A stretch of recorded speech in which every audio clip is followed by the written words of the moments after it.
everyone. Welcome back to Drop Frames. It's Sunday. We're all Zeke. What you wear? Is it cold? What do you do? You got a jacket on? Well, I'm glad you asked. I didn't even have to set it up. That's great. I'm glad you asked why I have this jacket on. You got a jacket on, yeah. I'll tell you why. And the reason is because you're cold. What do you get for the guy who has everything? Nothing. He has everything. So, in honor of Cohh Carnage's birthday today, I broke this old gem out. Oh my God! Is that your first merch? Oh yeah, good show. What I think one of the very first shirts I think we ever did. Was that a Teespring shirt? Teespring. Oh my God! Yep. Yeah, man. Got the Twitch thing and everything. Oh man. Oh the old Teespring shirt. Yeah. And not only that, go for almost $3 on eBay. Yeah. People are open, Lord of the Rings cards. Yep. We got Cohh shirts from Teespring era. Oh, and the beanie. And the old school beanie. And the beanie. God. Yep, wearing the old school merch. What makes it the old? Is it because it's like burgundy instead of bright red? That's like one of the first ones. That was the first supplier we ever went with, like way back in the day. They don't exist anymore, I don't think. No, I had to wait a long damn time to get this. Yep. I think that was actually hand knit. Nice. That was back when I had a mod. That's why I had to wait so long. I had a mod that made my first beanies, and she took a bunch of orders and like hand knit every single one of them and sent them out. And I think Zeke is one of like a handful of people who actually has one. Yeah. Wild. And just to complete the look. Oh, dude. You've even got the old school beard. Mirror. And then yeah. Oh, there we go. The camera frame. Hey, everybody, Cohh Carnage. It's great. It's good stuff. I feel like I'm impersonating myself now. You look more like me than I do. Yeah. That's good. Crazy. All right. I just wanted to show you that because it's too hot to wear this. And it was way too hot to wear that jacket. Well, that's why it's fucking 90 degrees out here. You're dying and wearing the jacket. Happy birthday, Cohh. You're 24. 25. 25. Okay, yeah, we'll be a little bit more honest with the audience. Yeah. Mm-hmm. Did you do anything special? Or are you doing what's the celebration around the house? JP, my entire life, every day is a celebration. Okay. There's not Zeke wasn't kidding. It's funny enough because it's been years now that it's the kind of thing where like if I want something, I generally just go get it. Sure. And that drives my wife absolutely crazy on major holidays. Yeah. So my wife got me. I don't have it on me right now, but she got me an awesome shirt. Oh, nice. And some other stuff. And also, my nanny got me this, which I'm gonna be trying soon. This is a whiskey smoker kit. I don't know if you've seen these before. Oh, so you actually yeah, it comes with like flavored wood chips, and you like pour some whiskey. And my management actually got me that's like really nice $100 bottle of whiskey. So I'm gonna like use this with that and have the whole like crazy nice whiskey experience at some point. But, don't go too crazy with the smoke. That's about it. Oh, I won't. It's not too much. A little does a lot. This nice little plaque. It's kind of fun. Wait, who got that for you? Your kid? My nanny did actually. Oh, your nanny. Oh, okay. Awesome. Awesome. She's absolutely amazing. It's got all my kids' names on there and stuff. And then Lena got me a shirt. It's like it's got the kids' names on it, and like they all have like their colors and everything. It's great. So nice. Just fun little things, and good. That's how that's the older you get, chat. For any youngins, that's what birthdays become. Is the yes is what can we get him that he doesn't know exist? Pretty much. That's exactly right. Yep. And for my present to myself, I got my I have a Ninja H2 SX SE. Okay. And I got it some new clothes, which is kind of nice. So that is the only white and red H2 that I know of. It's got silver. If you look on the very top there, it's got my logo on the front wheel, which is kind of awesome. So nice. That was my little present to myself for my birthday. Well, be careful on that. Those are death machines. I will. I gotta go pick it up still. Those are scary vehicles. So you gotta be careful. Oh, yeah. Cool. Well, happy birthday. Thank you. It's been kind of a slow week. We did a show Tuesday. There's been things that have happened. Twitch decided to release some more stuff, so we'll talk about that. Mm-hmm. The FTC and Phil Spencer kind of popped off a little bit. Nintendo had a show. A video game came out. Bethesda's doing some stuff today as well. kind of jump into all that. Where should we begin? Should we start with should we just get the Twitch news out of the way? It's shorter this time around because it's about hype chat. And it's hype chat is really can you turn it off? I've had 3 hype chats and all of them have been jokes. Yep. And it's the just stupidest thing. Cheering. Yeah. It's another skin for cheering. Yeah. Yeah, it's a silly thing. The price, I don't know. I don't see the benefit of this whatsoever. From a viewer perspective.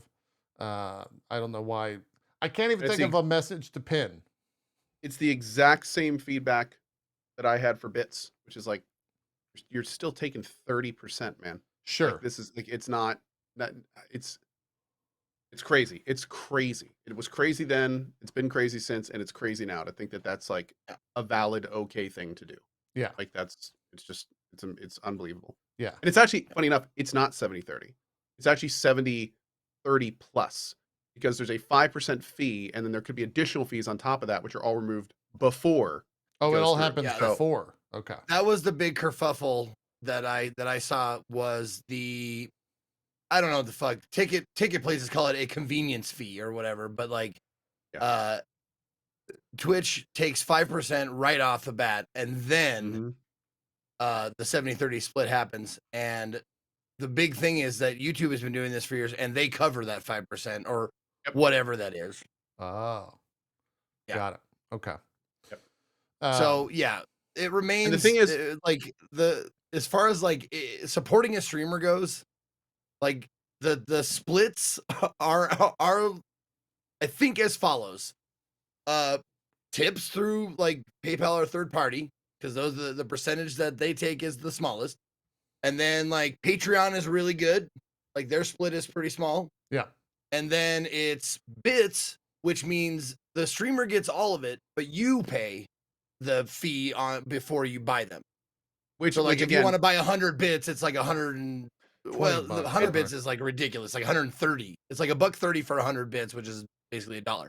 Yeah. We get all of it, but you pay the fee up front. See, and here's the thing, that it's like subs and then this hype chat and stuff like that. That's where you get down to the 70-30 split stuff. That whole, like, and bits still to this day, it's just it's so disingenuous how that's marketed, because like they tell you like, oh yeah, all of bits go to streamers, all of bits go to streamers. It's like, yeah, but the people buying the bits have to give Twitch significantly more money to get them. So the idea is that like if a viewer has $15 and they want to give it to a streamer, the fact that they lose that much at purchase of bits to then give to the streamer, that's a direct cut. So like I got into this back and forth with this guy on the net, and he's like, you say the bits are 70-30, but 100% of bits go to the streamer. I'm like, dude, if a viewer has $10 and they want to give that $10 to a streamer via bits, it is a 70-30 split. So this whole like, yeah, no, we give it to Twitch and then they give it to them at 100%. It's like, no. That's disingenuous. It's obfuscation. Like don't parrot that. This bits, the system is a 70-30 split from the viewer to the streamer. Right. Like end of story. Like it doesn't matter how the system works or where the cut's taken. That's where it is. So yeah. And the crazy part about this, and in another tweet I put up, it's like, it's still wild to me that Twitch feels that by taking these giant splits off of these systems that they're trying to get in between the streamer and its viewers with, it still blows my mind to think that they don't feel they'll make more if they actually made it a competitive split and then took just like 5% more, because it is 100% known for every streamer that the best way, and the communities too, that the best way to get people money is via PayPal. And pretty much everyone has a PayPal link. Like so few streamers just do bits and stuff like that. And the idea is like, Twitch, if you're trying to make money, you could do it so much better. Like literally if Twitch had a bit style system, but took 7 to 8%. So the difference is like a Twitch system at 7 to 8% that has all these cool integrations, or like 3 to 5% on PayPal, everyone would switch to that. And then everyone would be using that system. And it's like from a grand scale, it makes so much more money and have so much better PR instead of this like super greedy system they're using now. That's just like, it's insane. It's insane. Like it blows my mind. Yeah. That they didn't just take over that culture, which they easily could have and still could if they wanted to. Right. I'm sure that there's some, if they have to use like a third party, like can you still use Xsola or whatever for subs, or is that gone? Because that I don't know. I don't know if that's still a thing. But I do know that back in the day, Xsola added a pretty hefty thing, a fee to those subs, and that's why one of the reasons why subs were so expensive for Twitch, at least that they said were so expensive. I don't know if there was ever an actual number published or anything. So I think for Twitch, they would have to, I don't know, utilize Amazon or some sort of like Amazon system to where they weren't eating a shit ton of fees for any of those transactions, because there are transactional fees associated with all of this. But especially if you use mobile, and that's yes. and unavoidable stuff is different. Like stuff that Twitch has to pay is different. But there's no question, especially when you're dealing with something like bits, like a 30% take when you buy basically like a fake made up currency that they made. Yeah, like, that's insane. Like there's no possible justification for that. Yeah. You know, it's just like they don't have a leg to stand on with that. Yeah. Well, I'm looking at my my spreadsheet for expenses from last year or whatever, and it looks like, I don't know who it is, but I'm still like have a recurring sub to someone on Twitch, and it comes out every month from @Xsola. Oh yeah, okay. So like, they're still using it. yeah. Chat was saying There's they're using it as well. some are still using it. It used to be a lot more, but it's yeah, some are still there. Yeah, I think that's like the EU region uses Xsola pretty heavily. So Yeah. I didn't realize there was a character limit tied to the amount of hype chat contribution, which is on the screen right now. For it starts at 50 characters for 1 to 4.99 and goes all the way up to 500 characters, which is 500 characters is a lot. I don't what how many. I'm gonna put 500 characters in my 240? chat. Yeah. Yeah. Well, a standard tweet is 240. Yeah, if you have blue, it's much more than that or whatever. But I guess it's two. Yeah, it's like tweets. 3,000 for blue. Yeah. Yeah, two full tweets. That's a lot. Pretty good amount. No, I made comment about that. It's like the old days of the newspaper. Like when you want to put it in the newspaper, you pay per word. Yeah. Or per character or whatever. Good point. Yeah, that's not wrong. That's not wrong. Newspapers, by the way, were these like big sheets of, let's see, video game term, like papyrus. Yes. You know, like in your fantasy games, it's like big sheets of papyrus folded together, and children would bring them to you in the morning. Yes. Yes. Yeah. And you would give them a nickel, which was a small silver disc that was used for currency. Also another thing. Coins. You got to explain coins now. You got to explain coins. Yeah. Absolutely. Yeah. That's very true. And you could tussle their hair, and they hated it. It was great. Yeah. Yeah, it was fantastic. We called them urchins. Yes.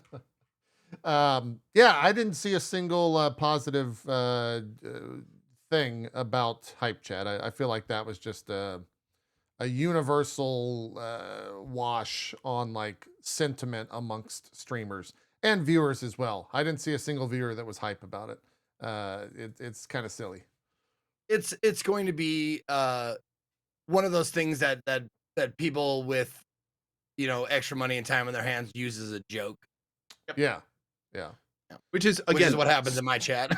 Sure. And, same for mine. And that's what makes this whole situation so unfortunate, because like they spend time, money, and effort making these features, and then they just shoot themselves in the foot with how they're implemented. And it's like that's all wasted. The PR is negative. The feature doesn't get used, and it's just like and this keeps happening over and over and over. Yeah, they've been shotgunning it this past week. I know it's wild, man. It's so wild, and it's so unfortunate too, because I mean, like it's just all this wasted potential all over the place.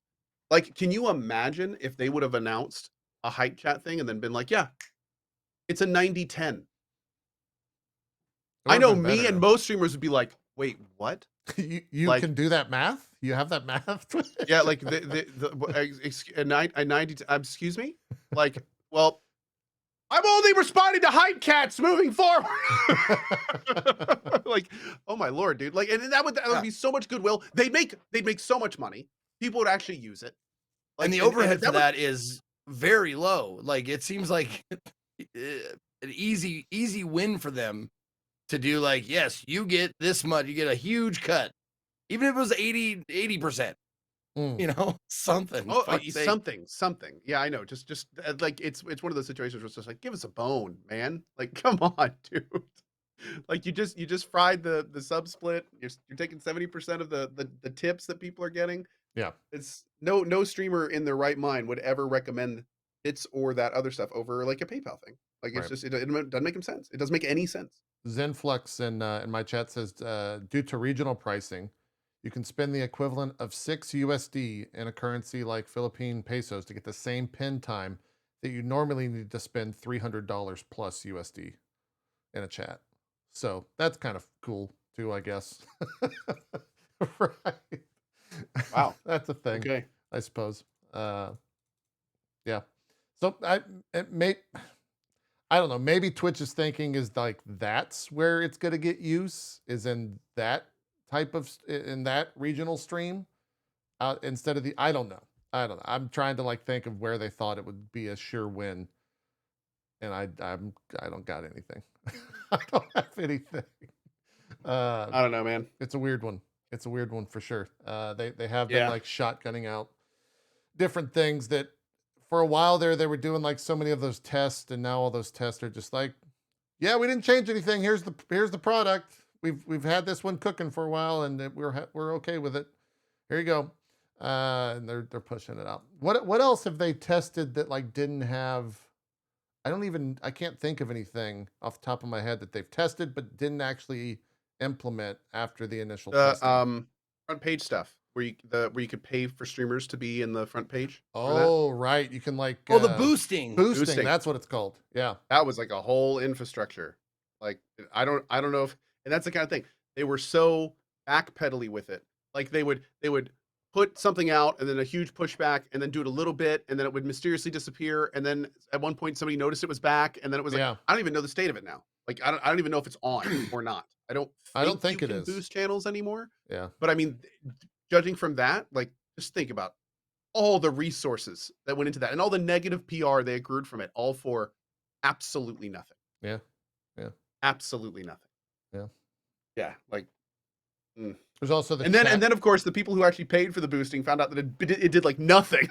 It didn't help them at all. Yeah, it didn't even help the people that were, and Twitch was the one getting the money. Yeah. So it's just like, oh god, it just keeps getting worse the more you look into it. There's also the chant. Do you guys remember the chanting? Oh yeah, chanting. Yeah. Yep. There's no monetary value to that, so Twitch probably just like, we don't want that. Get that out of here. We need to make money, not make people happy. Yeah, there's no chanting. To be fair, that one was kind of was kind of a DOA. Yeah. I mean, having just a room of everyone saying the exact same thing is kind of like, it's just like every other day for a streamer, you know? You gotta cultivate those chambers. Yeah. Oh, the React system. Yep, the whole React. Can you still do the React system? That's still a thing. Yes, you can still React. Is that still a thing? Yeah. I have not like had any reason to use it. Yeah, I haven't either. I've thought about like when watching a stream, clicking it and being like, this might help the streamer, but then I don't know of a streamer that's ever been like, man, thanks for catching that clip, Chad. You reacted to it so many times that I caught it, and here it is on all these other platforms. Thanks. It's a weird thing. It's also got a 5-minute cooldown, so you can't spam it. Yeah. So yeah, they did also launch the new channel home pages. Did you guys see this? It was out to about 85% of streamers on the 21st, so I imagine it's out there to everyone. It is the new creator dashboard home. It's fine, I guess. The one issue that I did see with it is a bunch of streamers were logging in and going to their dashboard, and I guess there's no like checksum to see if it's a negative value, because a lot of people were logging into their creator dashboard and says, woohoo, you've earned negative $30 compared to last week. So whoops. Oh wait, what are you talking about exactly? Just the creator dashboard. It's got a whole new like homepage to it. I don't. Yeah, see that on either of my it's channels. just basically like a notification just set no If you matter go what to- you do. Yeah, if you So go if to it's like you went /home, on vacation, you Twitch.tv go on vacation, you /home. come No, back. here I'll link you in the Discord. Sorry. Okay. Sorry. Okay. So if you like go on vacation and come back, it'll be like, yeah, you have gained negative 300 subs. Yeah. Yeah. Like, Yeah. Well, that's Oh, what look happened to at me. this. Yeah, I logged why would in. you be like that? I logged in when I saw those like negative things because I was like, oh, well, I did a subathon, and obviously last week's earnings are going to be very different than this week's earnings. And sure enough, it was like, yeah, you've earned X amount less than last week. Great work. It's thanks, Twitch. Oh, see, I've never seen this. Yeah, yeah. If I go to my normal dash, it starts in the stream and oh, that's probably because my bookmarks are to the stream manager. Yeah, it That's takes you to the what's stream going on. manager, not the like okay. dashboard Okay. home. Yeah. Yeah. Interesting. Yeah. So it also tells you like features Most for used you. emote. It's got turn auto mod on, use a trailer to show off your content, challenge your community, use emotes, but these are all like success. You're so fancy. Here's a chat badge that your users proudly wear in chat. Your next stream is scheduled. You've met your goal. You've done a streamer survey. Well, I will say, to be fair, a lot of this stuff is probably great for new streamers. Absolutely. Yeah. Yeah. Like this is actually pretty great. Like it's like a checklist of things you need to do to set up your channel. Yeah. Yeah. So that's kind of cool. That's kind of cool. I'm gonna give props where it's due. That's kind of cool. It's also got but a link to patch notes, which is kind of cool. Like the VOD for the I like the fact that the front okay. I had a big thing for the latest. I hope every time that Twitch does a big update that we need to know about. Yeah, maybe every time they do an episode of patch notes, like getting a summary. Yeah, that'd be awesome. I agree. That'd be awesome. That's good. Yeah, that's good. What were we gonna say, Zeke? Well, I don't know about any of you out there or any of you on the show here, but I prefer to look for things that make me depressing or make me depressed, and not like I see what you're saying. Blasted in my face right away. It's like I'd rather go through the day blissfully ignorant than have like, okay, let's log into Twitch. Oh, my viewer count was down, and thanks, good. You know what? Yeah. I'm gonna have a great day today. Yeah, appreciate it. It's especially if you're like loading that up to start your stream and you haven't looked at like the stream summary for the day prior, and you're just like, oh fuck, yesterday's stream sucked. Well, let's start up the stream. Here we go. Let's get started. Yeah, let's fire it up in a nice bad mood. You have earned. Hey everybody, welcome to my stream. So glad to have you here. You have earned minus 623 viewers from last or followers from last week. Yeah. And look, I need to. That stuff is potentially useful within context for a streamer. It's not something that I think a streamer should be looking at daily, because that is just as Zeke was just saying, and jokingly, but there's truth to it. That's not a good thing for your mental health as a streamer to look at those stats every day. It's interesting that you say that. This is what I say anytime I see people on Twitter being like, the secret to Twitch happiness is to hide all your metrics. Never look at your follow numbers. Never look at your viewer numbers. Yeah. And I actually I am 100% in the opposite camp. Every streamer should make it their goal to be comfortable and embrace change in their metrics, because that is one of the best ways you can progress as a streamer. Make it your goal to get to a point where you are comfortable and you are most importantly understanding that things come in waves. This whole system works in tides. I've been doing this for 10 years. I go weeks losing followers every day. Yeah. Just part of the game, and that's fine. That also shows me like what people are watching at the time and what I can do if I want to get followers. And then you check what is getting followers, and you can go use that information and be a better streamer and help your own thing. So I will say that I think you guys are absolutely right. Throwing those numbers directly in people's face may not be the best idea. I don't think I've ever seen Twitch really buckle down on any kind of education initiative to when those numbers are where those numbers are posted, to give insight, to be like, yo, it's fine if these numbers are down. Like, use this to your, like a little question mark that you mouse over it. It's like, did your numbers go down this week? That's okay. Like, take this opportunity to learn why they went down and what influenced them going down. And did you stream less? Did you stream a different game? Did you switch from a hype title to one that's not? Like to add context to those numbers is everything. And as Zeke said, maybe not just throw them directly in front of people's face with no explanation on why they're terrible. Because if you don't understand them, it's terrible. When I first started streaming, it was gut-wrenching going through months of not having hype titles and seeing all my numbers slowly slide down and felt like I was floundering and not having any idea. Like I had to buckle down and like make programs essentially to figure out what the hell was going on. But then if you get that information, it's just like, oh, this is natural. This is how the process works, especially on Twitch.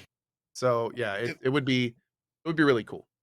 If I were to give like in this vein, if I were to give like streamers or new streamers advice about that kind of thing, view it as if like you are trying to lose weight. Don't look every day. Don't look at your weight every day, because it's going to be depressing if you look and you're like, man, I did so well yesterday, and then you weigh yourself and you're like, I gained a pound. Like, just check it every once in a while.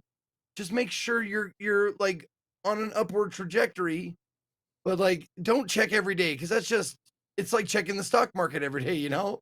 Yeah. Like if you have investments, if you ever seen a stock market, like a stock ticker, it always goes up and down, up and down, up and down. Yeah. You just got to look at it over time and see how you're doing. Yeah. Yeah. I 100% agree that it would be awesome if somehow Twitch could offer those insights, but like the scalability of that to the amount of partners, I don't know how they do. Cause like I guess if it's super analytical driven in terms of like you streamed X game, that game was at X point on Twitch, global view. Like there's so many variables there. Exactly what I was going to say though. Like you could, for instance, if you had a negative, like right on that front page we were looking at where it says like mine followers this week, minus 636. Yeah. If there was a little tiny gray question mark next to it and I could mouse over it, it's like, hey, your followers went down this week. Well, the last time you had a great follower increase was when you were playing this game at this date. And then another one was at this game at this date. So if you want to increase your numbers, exactly. If you want to increase your follower count instead of see it go down, maybe take this information and figure out like maybe a different game to stream, or maybe you gain more followers streaming at this time than this time. Like all the information's there. Or what game, it would not be what game is giving people the most viewers or the most, and then suggest things. Yeah. You got a ton of followers playing this game, which falls under an FPS tag that we came up with. Here's another popular FPS tag. Oh, you had a great time streaming Battlefield, whatever it is, 2045. Yeah. Go check out BattleBit, which is doing great on our service right now and also has a drops program. Like, you know, and it's like that's all information that's right there that they could pretty easily connect the dots. I mean, they've got tons and tons of, to their credit, very intelligent algorithms behind the screen that they give us. And a lot of times they even have a lot of this information already in different parts of their dashboard and services. So kind of putting them all together to give, especially a newer streamer, like a more cogent vision of it could be wildly beneficial for streamers' mental health. Nothing else. Oh, yeah. And how to succeed. Yeah. Yeah. Someone in my chat says, imagine playing a game because something wants you to and not because of what you like. Yeah, that would be a weird thing to imagine. Like, I wonder what that would be like. Chat? I couldn't imagine that. That would be weird. But yeah, I think all that stuff would be cool. I mean, that would basically be a full-time job at Twitch. Maybe even a full department of like streamer. I don't even know what it is, but I would love that information. If they could somehow feed that I would say designing those algorithms would take a lot of work and probably a very good knowledge of Twitch trends and a lot of time. But I do feel that if those were set up properly, it would be relatively autopilot from that point forward. Like if you could actually set up when to detect that stuff and when to show it, and most importantly, where to show it and how to show it to streamers, you wouldn't need, because you're always collecting the data, you wouldn't necessarily need to touch that a lot. Like it would just kind of be there. Have a few, have a team that's kind of monitoring it for adjustments and stuff. But I think most of that information is just stuff they're collecting anyway. Yeah. It's got to connect the dots. It would be cool. They've got the page for it now, I suppose, to feed that information. So maybe that's great foundation. On the docket. Yeah. They've got the foundation. I'm gonna change my my bookmarks to home for sure. Oh, to see what they pop up to. Start using it. Yeah. Cool. I think that's it for Twitch news. Is there anything else I'm missing? Obviously, all we talked about. If you looking for us to talk about the Kick and XQC and all that stuff, that was on Tuesday's show. That was this past week. We did a show on Tuesday. If you missed that, that VOD's already been up and published and all that. So you can go check that that episode out for that information and our takes on all that. But I think that's kind of it. There's not really been any big developments on that front. And I don't see chat telling us that we missed anything. So we can move on to all this FTC stuff with old Phil Spencer. Have y'all followed this at all with the FTC and Phil Spencer and some of the interesting things that came out of it? I found out about this when somebody dropped in my chat and say, did you know that Phil Spencer just admitted that the reason that they bought Bethesda was so Starfield wouldn't be a PlayStation exclusive? Yeah, and I went, there's no way. Yeah. Like, no, there's no way that's the reason. And then no, he's like, yeah, he just kind of admitted it in court that was a factor. Yeah. And it's like, well, it may have not been the reason they bought them, but apparently it was a contributing factor. The quote said, this is IGN.com reporting, said, Spencer said Xbox, quote, need to do a lot of work with a lot of partners given the competitive situation we had against the market leader, referring to Sony. He also said Xbox was worried about losing Starfield after seeing Bethesda titles like Ghostwire Tokyo and Deathloop head exclusively to PlayStation. Spencer said Xbox had to secure content for its platform by way of the Bethesda purchase to, quote, remain viable in the business. So, yeah, that's exactly why. And what I said to that after figuring it out is I was like, thank you, Microsoft and Phil, for making sure I got my Starfield on PC. Right. I consider that a big old win, and I appreciate you. Yeah. Thank you, Mr. Spencer. They would have locked it down to console only. Thank you. Oh, right. If that got locked down to a PlayStation exclusive, that would have been very unfortunate to a lot of people. Yeah. Yeah. In my role as color commentator on this show, I gotta say, I don't think I've ever seen a picture of Phil Spencer like this where he looks like he makes as much money as he does. Yeah, no, he looks good in this. 100%. This looks like a stock photo. He's wearing that suit. He not only looks great, but like look at the woman behind him looking at him like, oh, Phil. Yeah. Oh, his Phil, team of lawyers. You're so Phil Spencer. He's just like giving him the look, and he's just like, I'm Phil Spencer, and everyone's just happy around him. Yeah. My pillow is stuffed with diamonds and $100 bills. I want to know what he's talking. It's uncomfortable at right now. Some of the other things that he said under oath, he was asked about Call of Duty and if it will remain on PlayStation 5. And he said, quote, I would raise my hand. I will do whatever it takes. We have no plan. I'm making a commitment standing here that we will not pull Call of Duty. It is my testimony from PlayStation. As you said, Sony obviously has to allow us to ship the game on their platform, but absent any of that, my commitment is, and my testimony is, that we will continue to ship future versions of Call of Duty on Sony's PlayStation 5. So that's under oath. What else was there? There's a bunch of different questions.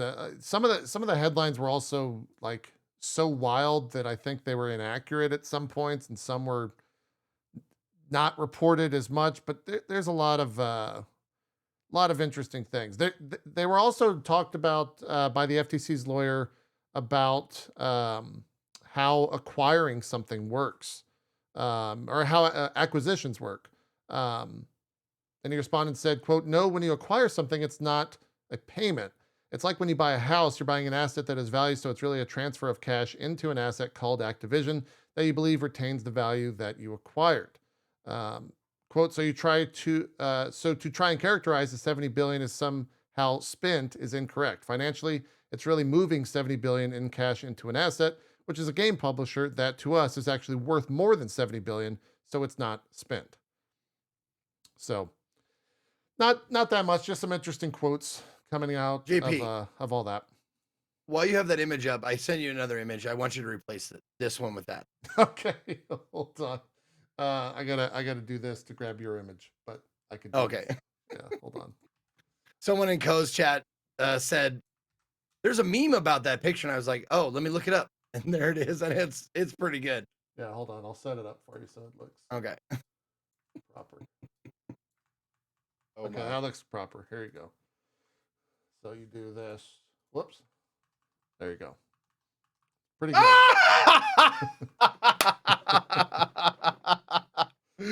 Oh, I love it. Yep. The Yakuza font. Yeah. That is fantastic. Oh, the subsidiary part. That's just That's so perfect. That's so perfect. For those that don't know, this is how bosses are important characters are introduced in the Yakuza universe. They usually show them like existing a little bit, and then it catches them on a cool freeze frame, and then that pops up. Yeah, that is so perfect. That is so perfect. It's great. I think, by the way, quick reminder that all the Yakuza games are still on GOG if you want to grab those. I think that sale's still going on. Yep. Yeah. Yeah.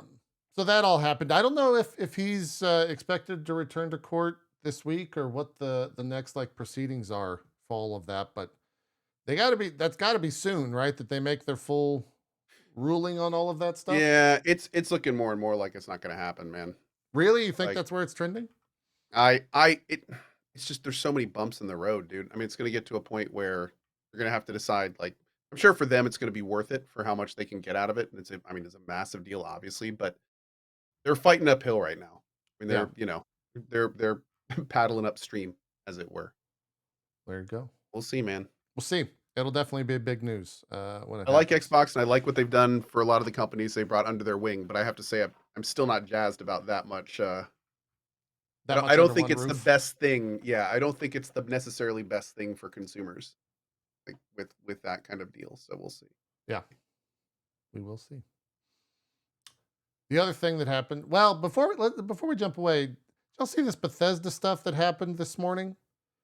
Is this about the physical copy thing? Yeah. So Starfield, it was a Bethesda support tweet that came out and said they were asked the question, "Hey, Bethesda support, will the physical standard edition of Starfield for Series X include a disc?"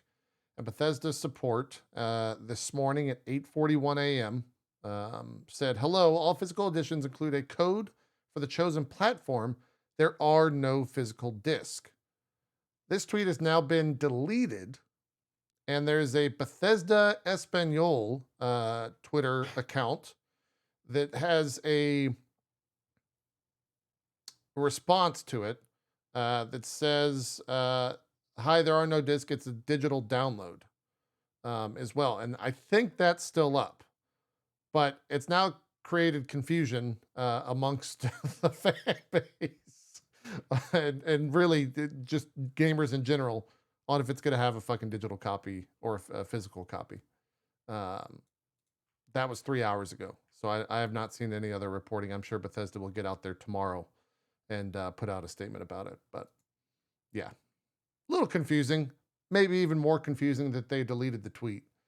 And also answered that so early on a is that a 24-hour support tweet thing? The big thing with stuff like that, you always it's just you're in trouble when like the multiple language Twitters start getting like when two different company Twitters are saying different things in different languages. That is a fundamental failure in proper communication to your player base. Like, oh man, that's not. And to have one then kind of like contradicting the other, it's just like, oh guys, what are you doing? Yeah. This is the last thing that Starfield needs right now. Yeah, Wario64 tweeted out, "Bethesda support may have been confused on the info. They also tweeted on June 19th that there is no disc, but the links refer to a support page about the PC retail copy." And that says... Oh, and for those saying about the same statement though, the deletion I think is just confusion. So like the issue is that there's things don't necessarily work in the now, they work in a timeline. So to have a sequence of events that doesn't necessarily add up properly is where I think that's where all this is coming from. That's why now news organizations are making articles over it. That's the issue. Yeah. So it's not what they're both saying now, it's what's being said and what's been done. Yeah. And that's unfortunate. Not necessarily news, but if you're planning on playing Diablo today, good luck. Blizzard has said they're currently being DDoS'd. They even have an error message in game when you're trying to connect that says that we are currently experiencing a DDoS attack, which may result in high latency and disconnections for some players. We are actively working to mitigate this issue. Do we know what spurned this on? Has any group or organization claimed? I don't know. What's going on? I have not seen. Seems like a very strange time. Yeah. I Nothing have really seen major it, happening. and Cohh, you might have seen this as well. I've kind of seen the conversation around Diablo start to shift, right? Like the honeymoon period is over a little bit, and people are like kind of negative towards it now with I Diablo think 4. over the last week, I think that the part of Diablo that really does shine is the main story and all the fun things you do through the main story. But then as you get towards the end game, and especially after you've done the end game, like, you know, between 10 and 150 hours, like some people, you start to realize that unfortunately a lot of the concerns I think people had about the end game being relatively not as engaging as one would hope are true. Yeah. You know, even a lot of the big creators, like I was in a rather large Diablo creators stream last night, and he was just like, "Oh yeah, I'm just doing this because there's nothing else to do right now." But you know, I've been bored of this for the last 30 hours essentially. Yeah. So it's I think it's exactly like what you just said. It's the honeymoon phase. The thing is for most games, you enjoy the game, you have a great experience, and then you're done with it. But with this game, because of the end game, it's not really great. You then stick those people around long enough to have their opinions start changing. And all of a sudden, that beginning good opinion, instead of like that just being the lasting memory of the product, like that starts changing and kind of festering a little bit. Yeah. So you start seeing the same people that were like very positive about it all of a sudden not being so positive about it. So it's a schism that a lot of games, a lot of non-live service games don't have to deal with.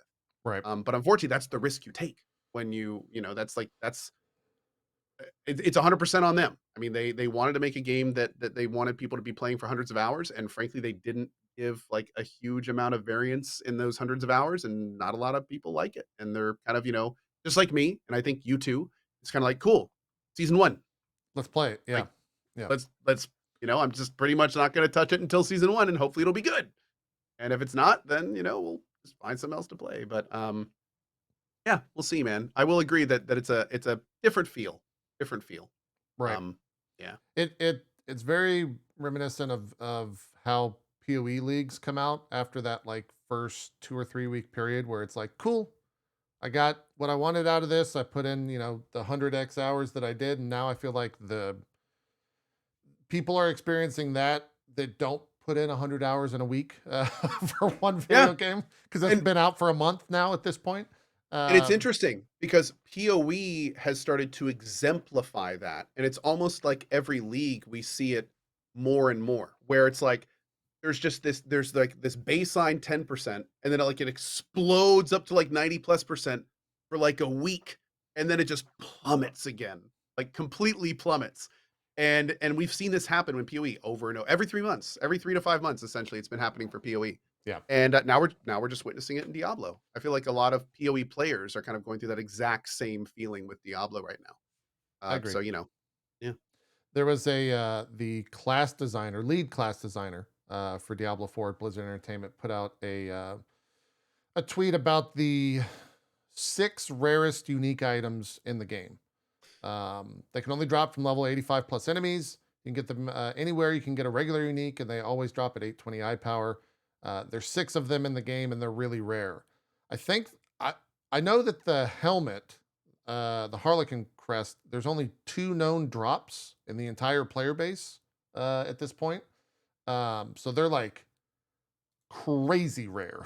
A lot of people this are. this has It's spawned been controversial on Twitter. this has spawned a really interesting debate on Twitter. Yeah. And I keep reading good points on both sides. And it's kind of weird because like for me, I love the idea of there being ultra rare items in games. I love it. I think that's phenomenal. I mean, the items, these six things are like incredible. I love that idea. I think it's great. I'm sold on ultra rare items. But at the same time, um, I totally understand when people are like, why do you put things in like this that are unattainable? And more importantly, can completely like they're build defining in some cases. And it's kind of like, and then put those in competition, you know, and put those in the same pool as all the other people that are working towards it. They're unfarmable. That's the key word. They're unfarmable. You can't targetedly just pretty much unlike most other items in the game, there's like no real way to work towards them. It's literally just you get 1 out of 100,000 plus drops, like you get lucky. So it's a weird situation, and you'll find a lot of different opinions on if that's an okay thing. Um, yeah, I'm personally in the boat. I still think at the end of the day I like them. I still think at the end of the day it's super cool with that mirror syndrome from PoE, where it's These like are you rarer than know. that, though. Oh, exactly. But I think it's so cool when you play a game and you know that there's like this 0.00001% chance that something amazing could drop off essentially everything. Like, I think that's cool. I think that adds this like little tiny bit of thrill to it. That I think is fun. Yeah. But I will say the fact that I think it would have been a lot smarter on Blizzard's point for Blizzard to make it so that these ultra rare items were not build defining and instead were just over the top crazy awesome cosmetic items. I think that would have made this a lot better received, because there are some power gamers that are very frustrated. Like, for instance, it would have been awesome if that Doom sword, for instance, instead of it having like some crazy 80% plus crit damage, the Doombringer, Yeah. mirror it after another unique, but make it so it's literally a sword twice as big of all others with teeth that go like a chainsaw around them in an animation. So, like make it awesome. Don't get me wrong, but don't make it so like if one person were to get it during a race, then he would essentially win the race if he knew what he was doing just because he got super lucky, which I think has been pissing off a lot of the players that are relatively hardcore about this stuff. Same thing with the helmet. Yeah. +4 to all skills or something. It's wild. That's crazy, man. That's absolutely crazy. Yeah. That's like I agree with that. Make the crazy good shit stuff you grind for, and the shit that's just a random drop. Just make it really neato, and not and still, game crushing. Still have super rare items for builds that are really good, but I mean, give people, at least throw them a bone in terms of letting them farm for it. Like, if somebody that puts in hundreds of hours should hopefully realize most, if not all, of the build that they're going for. But the idea that there are builds that you literally could farm for 5,000 hours and never be able to get what you want for that, which is some of these items. That's a little, I don't know, man. These are games at the end of the day. It's not, so it seems a little out of touch. Yeah. Yeah. This I can't check the math on it that quick, but this guy did a quote quick calculation. So he said only 2 Shakos have been found so far. The total played hours that Blizzard published is something like 400 million hours. And so he said, let's say that 0.25% of those hours are above level 85. That's an average of 500K hours per Shako, which equates to 57 years of gameplay. I feel like that could be adjusted. I feel like that could be adjusted a tiny bit. I haven't picked the game up yet, but like I'm not doing anything for the next 50 plus years. Like I probably That's true, man. Yeah. That's a lot. And again, that doesn't even guarantee you'd get it. That's just like an average. So it's like there's a chance that you would play that long and just still never see it at that drop rate. I think too the number that I always saw, and I'm seeing it in chat right now, for a mirror in Path of Exile was around 20,000 hours is what you can expect. So it's much lower. But here's the thing though, and this is a huge difference and why I don't think this is comparable. A mirror is a general item that any class could use for a specific thing.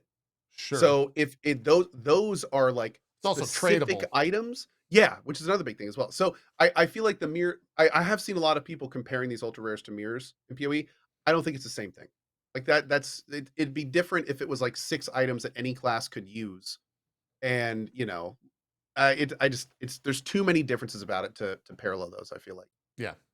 I hope they adjust it. I think when they do that season 1 thing stream that they're supposed to do in early July, hopefully they come out of that or go into that with a lot of these questions somewhat answered and changes for season 1.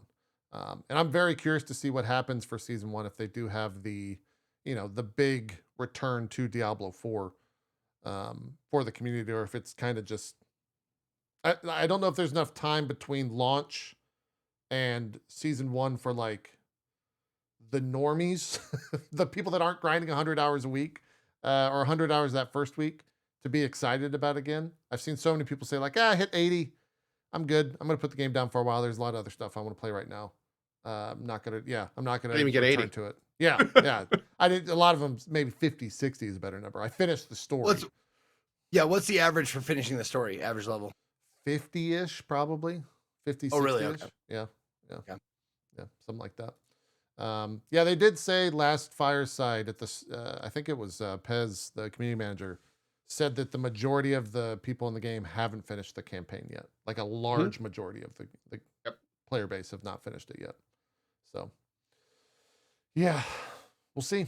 It will be interesting because anytime you do a game that is not designed to be beaten, essentially, you then split your community into, just like any MMO, the eternal debate of casuals versus tryhards. And then you have to figure out the proper way to make both parties happy. And unfortunately, many mechanics do not work. They swing. Many mechanics are either or, not and. So it's going to, just like you said, I'm super interested to see in season 1 how they're going to cater to those two groups and what sacrifices they're going to make, because there's always sacrifices. Right. One group is always going to have to get the short end of that stick. So it's going to be interesting to see which path they take. Yeah. We will find out at the end of July or whenever it launches with season 1. The other big thing this past week. Go ahead, Zeke. Just real quick. If in the same like kind of ish, like spending hours and grinding and all this kind of stuff. If you like me fell out of love with Wartales because the grind from level 5 to, or what was it? No, it's like 6 to 9 is terrible. Yeah. It was terrible. They patched it and it's really like, it's way better now. So if you're waiting to go back to Wartales because it was a fucking grind, you can go back now. It's like I'm still playing it. I was level 7 and I'm like, I have been playing this half of my game at level 7 because I can't get to level fucking 8.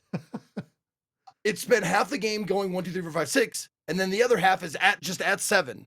It's like Diablo 92 to 100.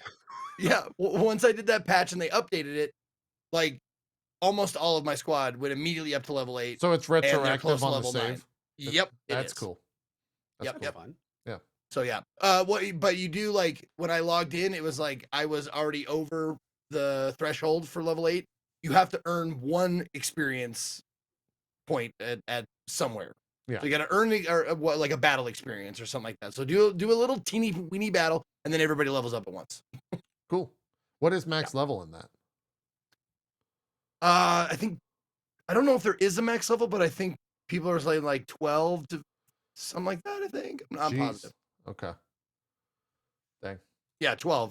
Cohh's chat is erupting with 12. So there you go. It.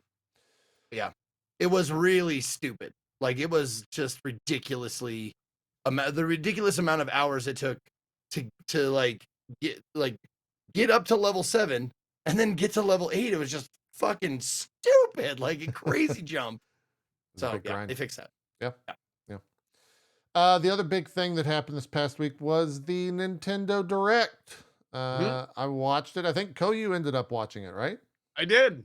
Just because, was there anything that caught your eye that you wanted to check in on, or you just wanted to see what they had? There was something that caught my eye. If I could just jump right in here real quick and just say, you're all welcome for Super Mario RPG Remake. I don't want to claim that I had anything to do with it, but I'm sorry, I didn't mean to. Please continue.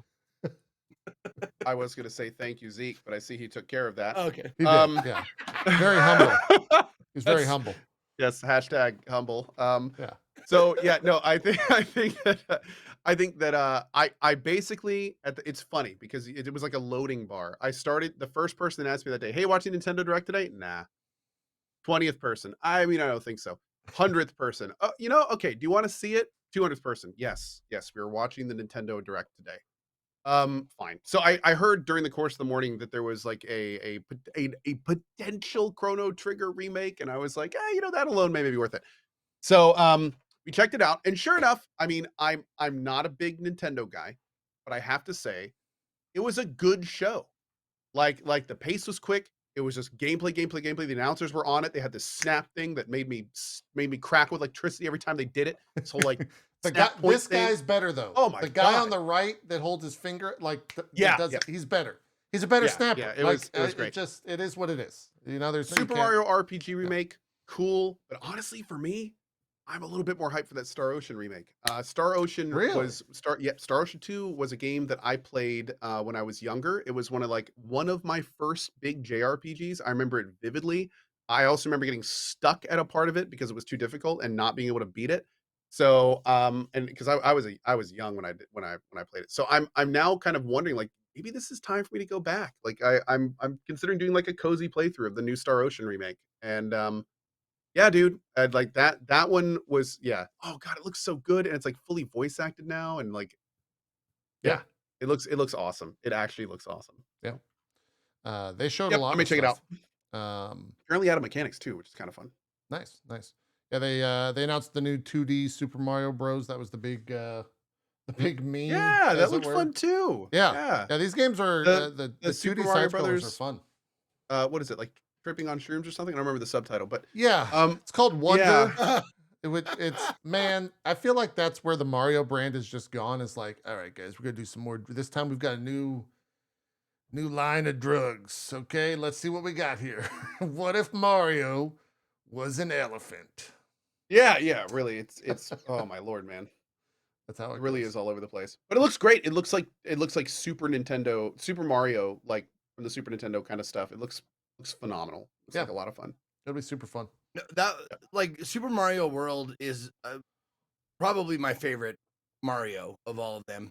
And part of the reason is because it felt more like it had like one of RPG elements in that you looked for secret paths.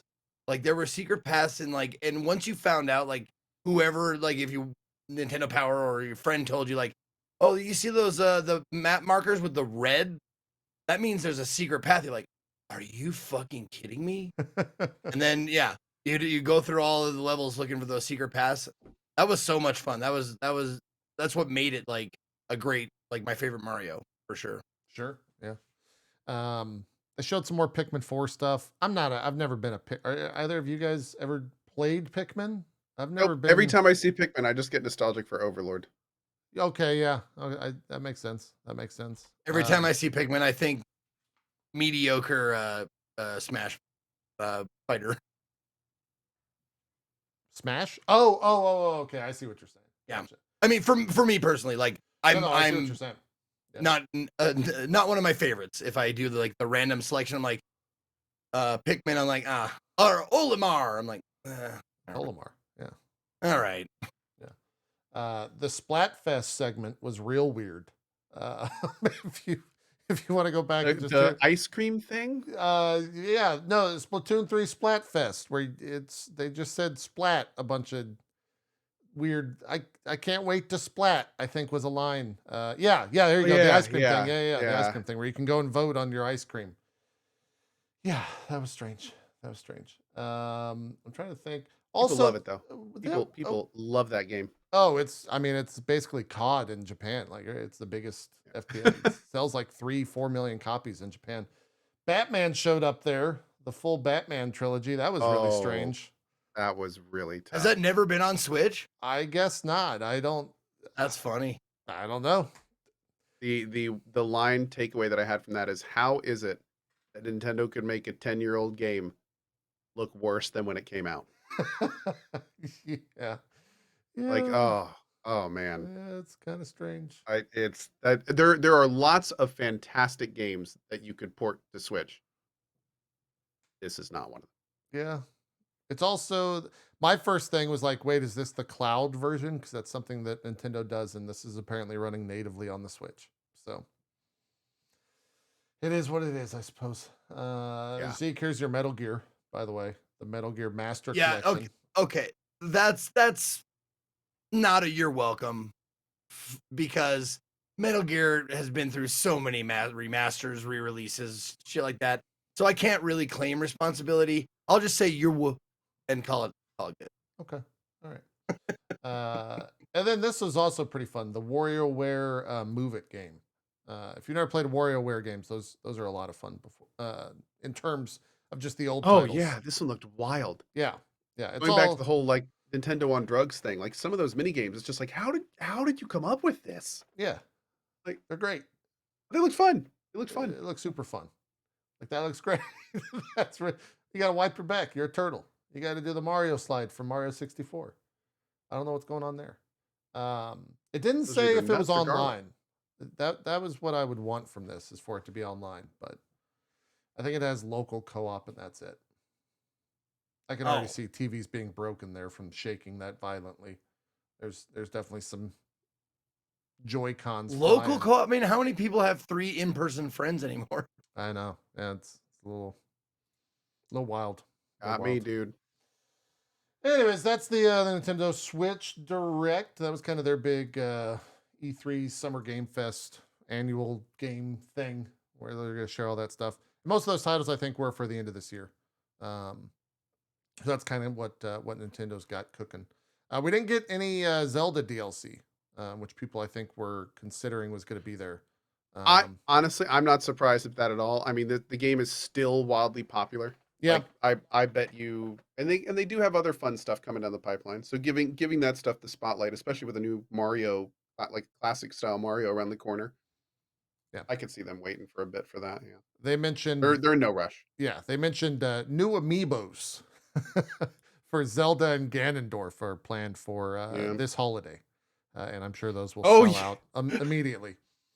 Oh, Kaiji Tang, it's like, hey, Pikachu, we need to go solve this mystery. Yeah, we do. We need to go figure out what's going on.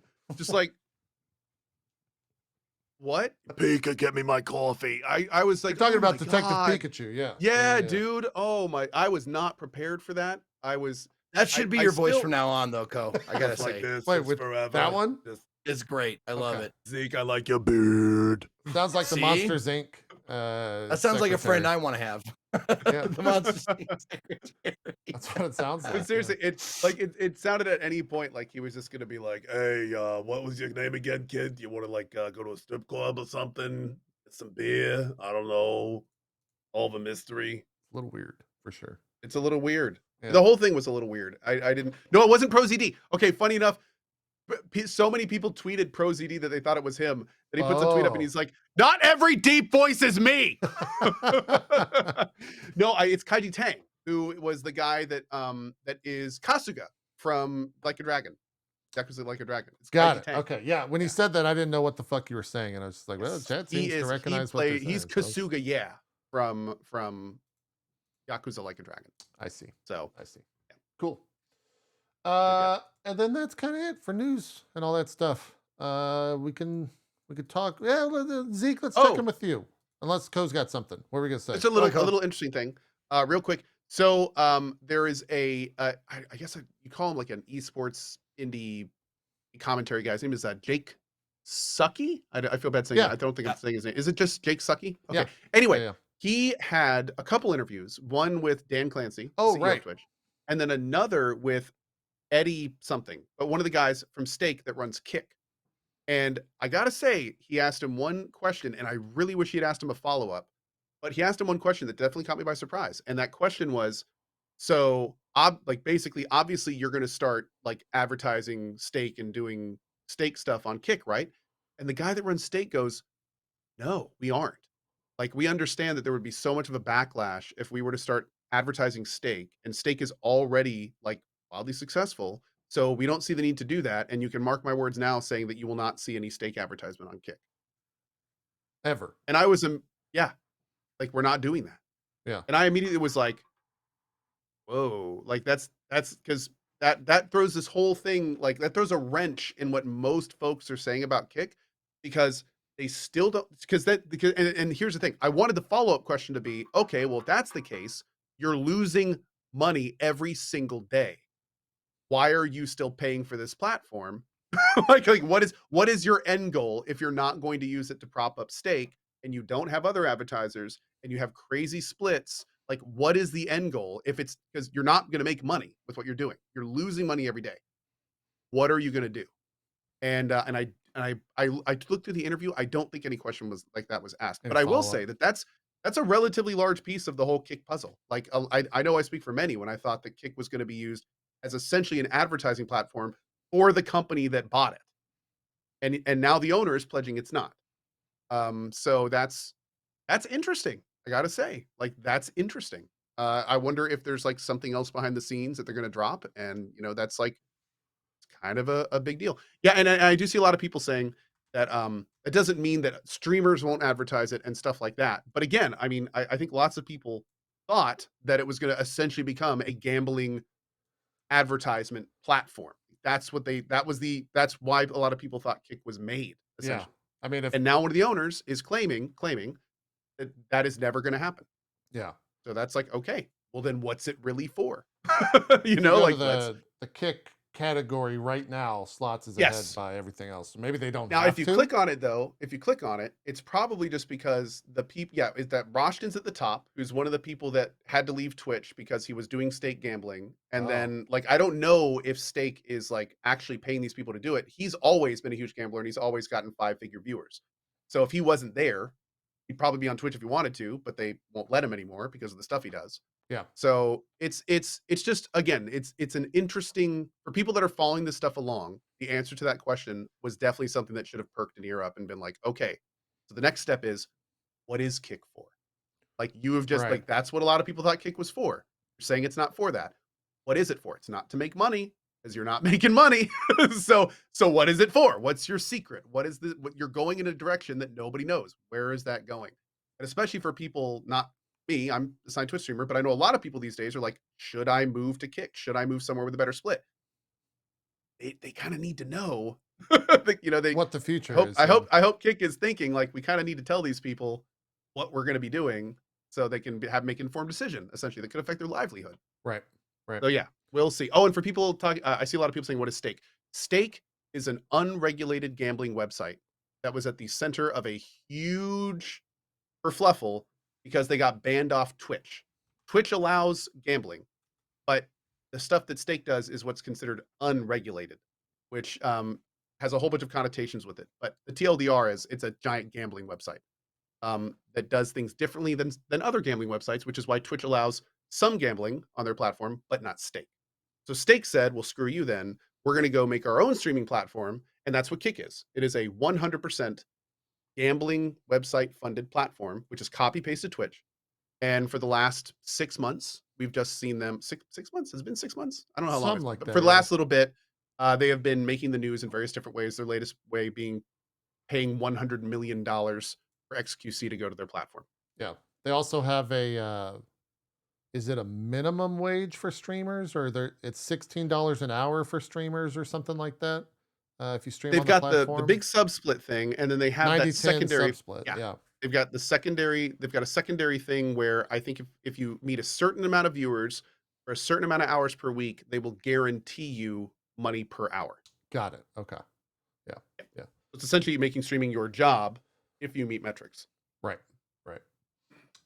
Yeah, that dominated kind of the upper echelon in terms of viewership.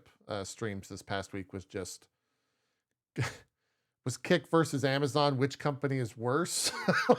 that was so strange. You had the people who were frustrating about like Stake being immoral and promoting gambling to kids and stuff like that.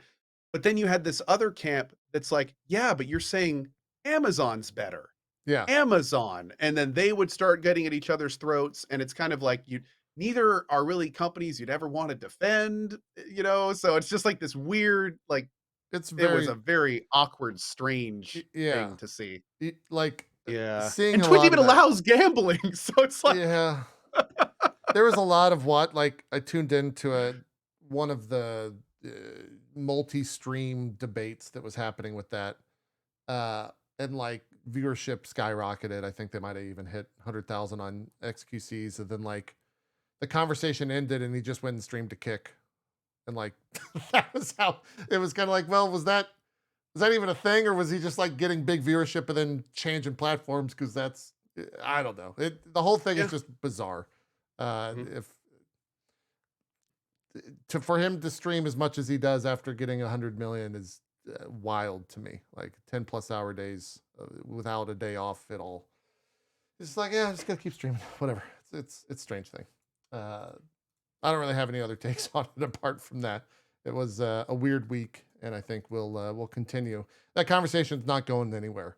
I think that you're just going to see more of that over the next couple of weeks. If anything, it's only going to get more. Yeah, more loud and more rowdy. Especially if if they're going to sign more supposedly, people. Supposedly, XQC is XQC and Amaranth were 2 of 5 major pickups, and they publicly said that they're trying to get Disrespect over there. They're talking to his team, so it's going to be a thing. They're putting so much money into this. Yeah, so much money. Stake is so they've got to have something they're getting out of it. So we'll see. Yeah, we'll keep an eye on it. We will. Zeke, what's been going on for you? What have you been playing? What have you been doing? We'll start there, then we'll do some Final Fantasy XVI chatter.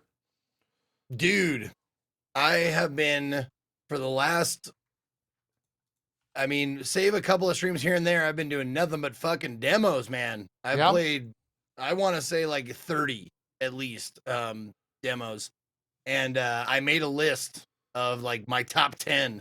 I was gonna put it a top 5, but there were so many. I made a top 10 list. Okay.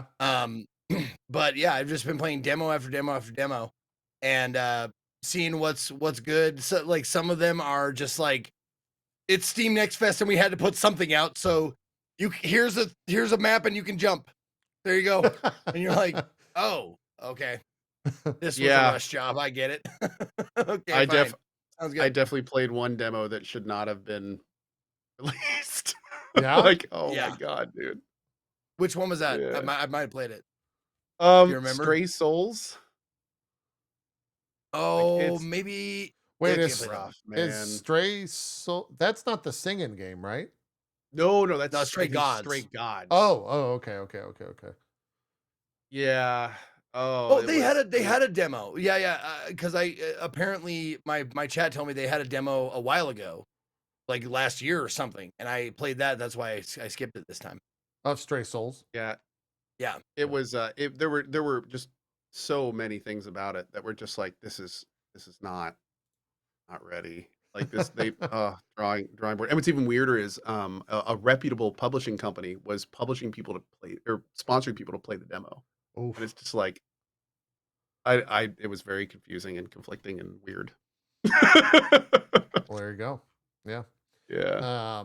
Before we jump into it, Zeke, the Next Fest is still going on till tomorrow. So 26th. Yep. Yeah. If any of these demos, Zeke or Cohh mention, spark your interest, you can still get them. I think up till tomorrow. And they might even persist even outside of Steam demo days. I don't a lot of them do that. A lot of them leave the demos up for a while. Yeah. So definitely go check it out on Steam. Better safe than sorry if you want to play it. Yeah. Zeke, where do you want to begin? It's because it jumps all over. I jump all over the place because every day like that I did it, which was like 5 days, I had a few good ones, and then mostly mediocre, and then a couple of real fucking stinkers. So it's tough to like parse that out. So I don't like. I don't expect you to find video footage of all these. Okay. But challenge accepted. I think we'll just regulate it to these that I'm going to rattle off are the good ones. They're not my top 10.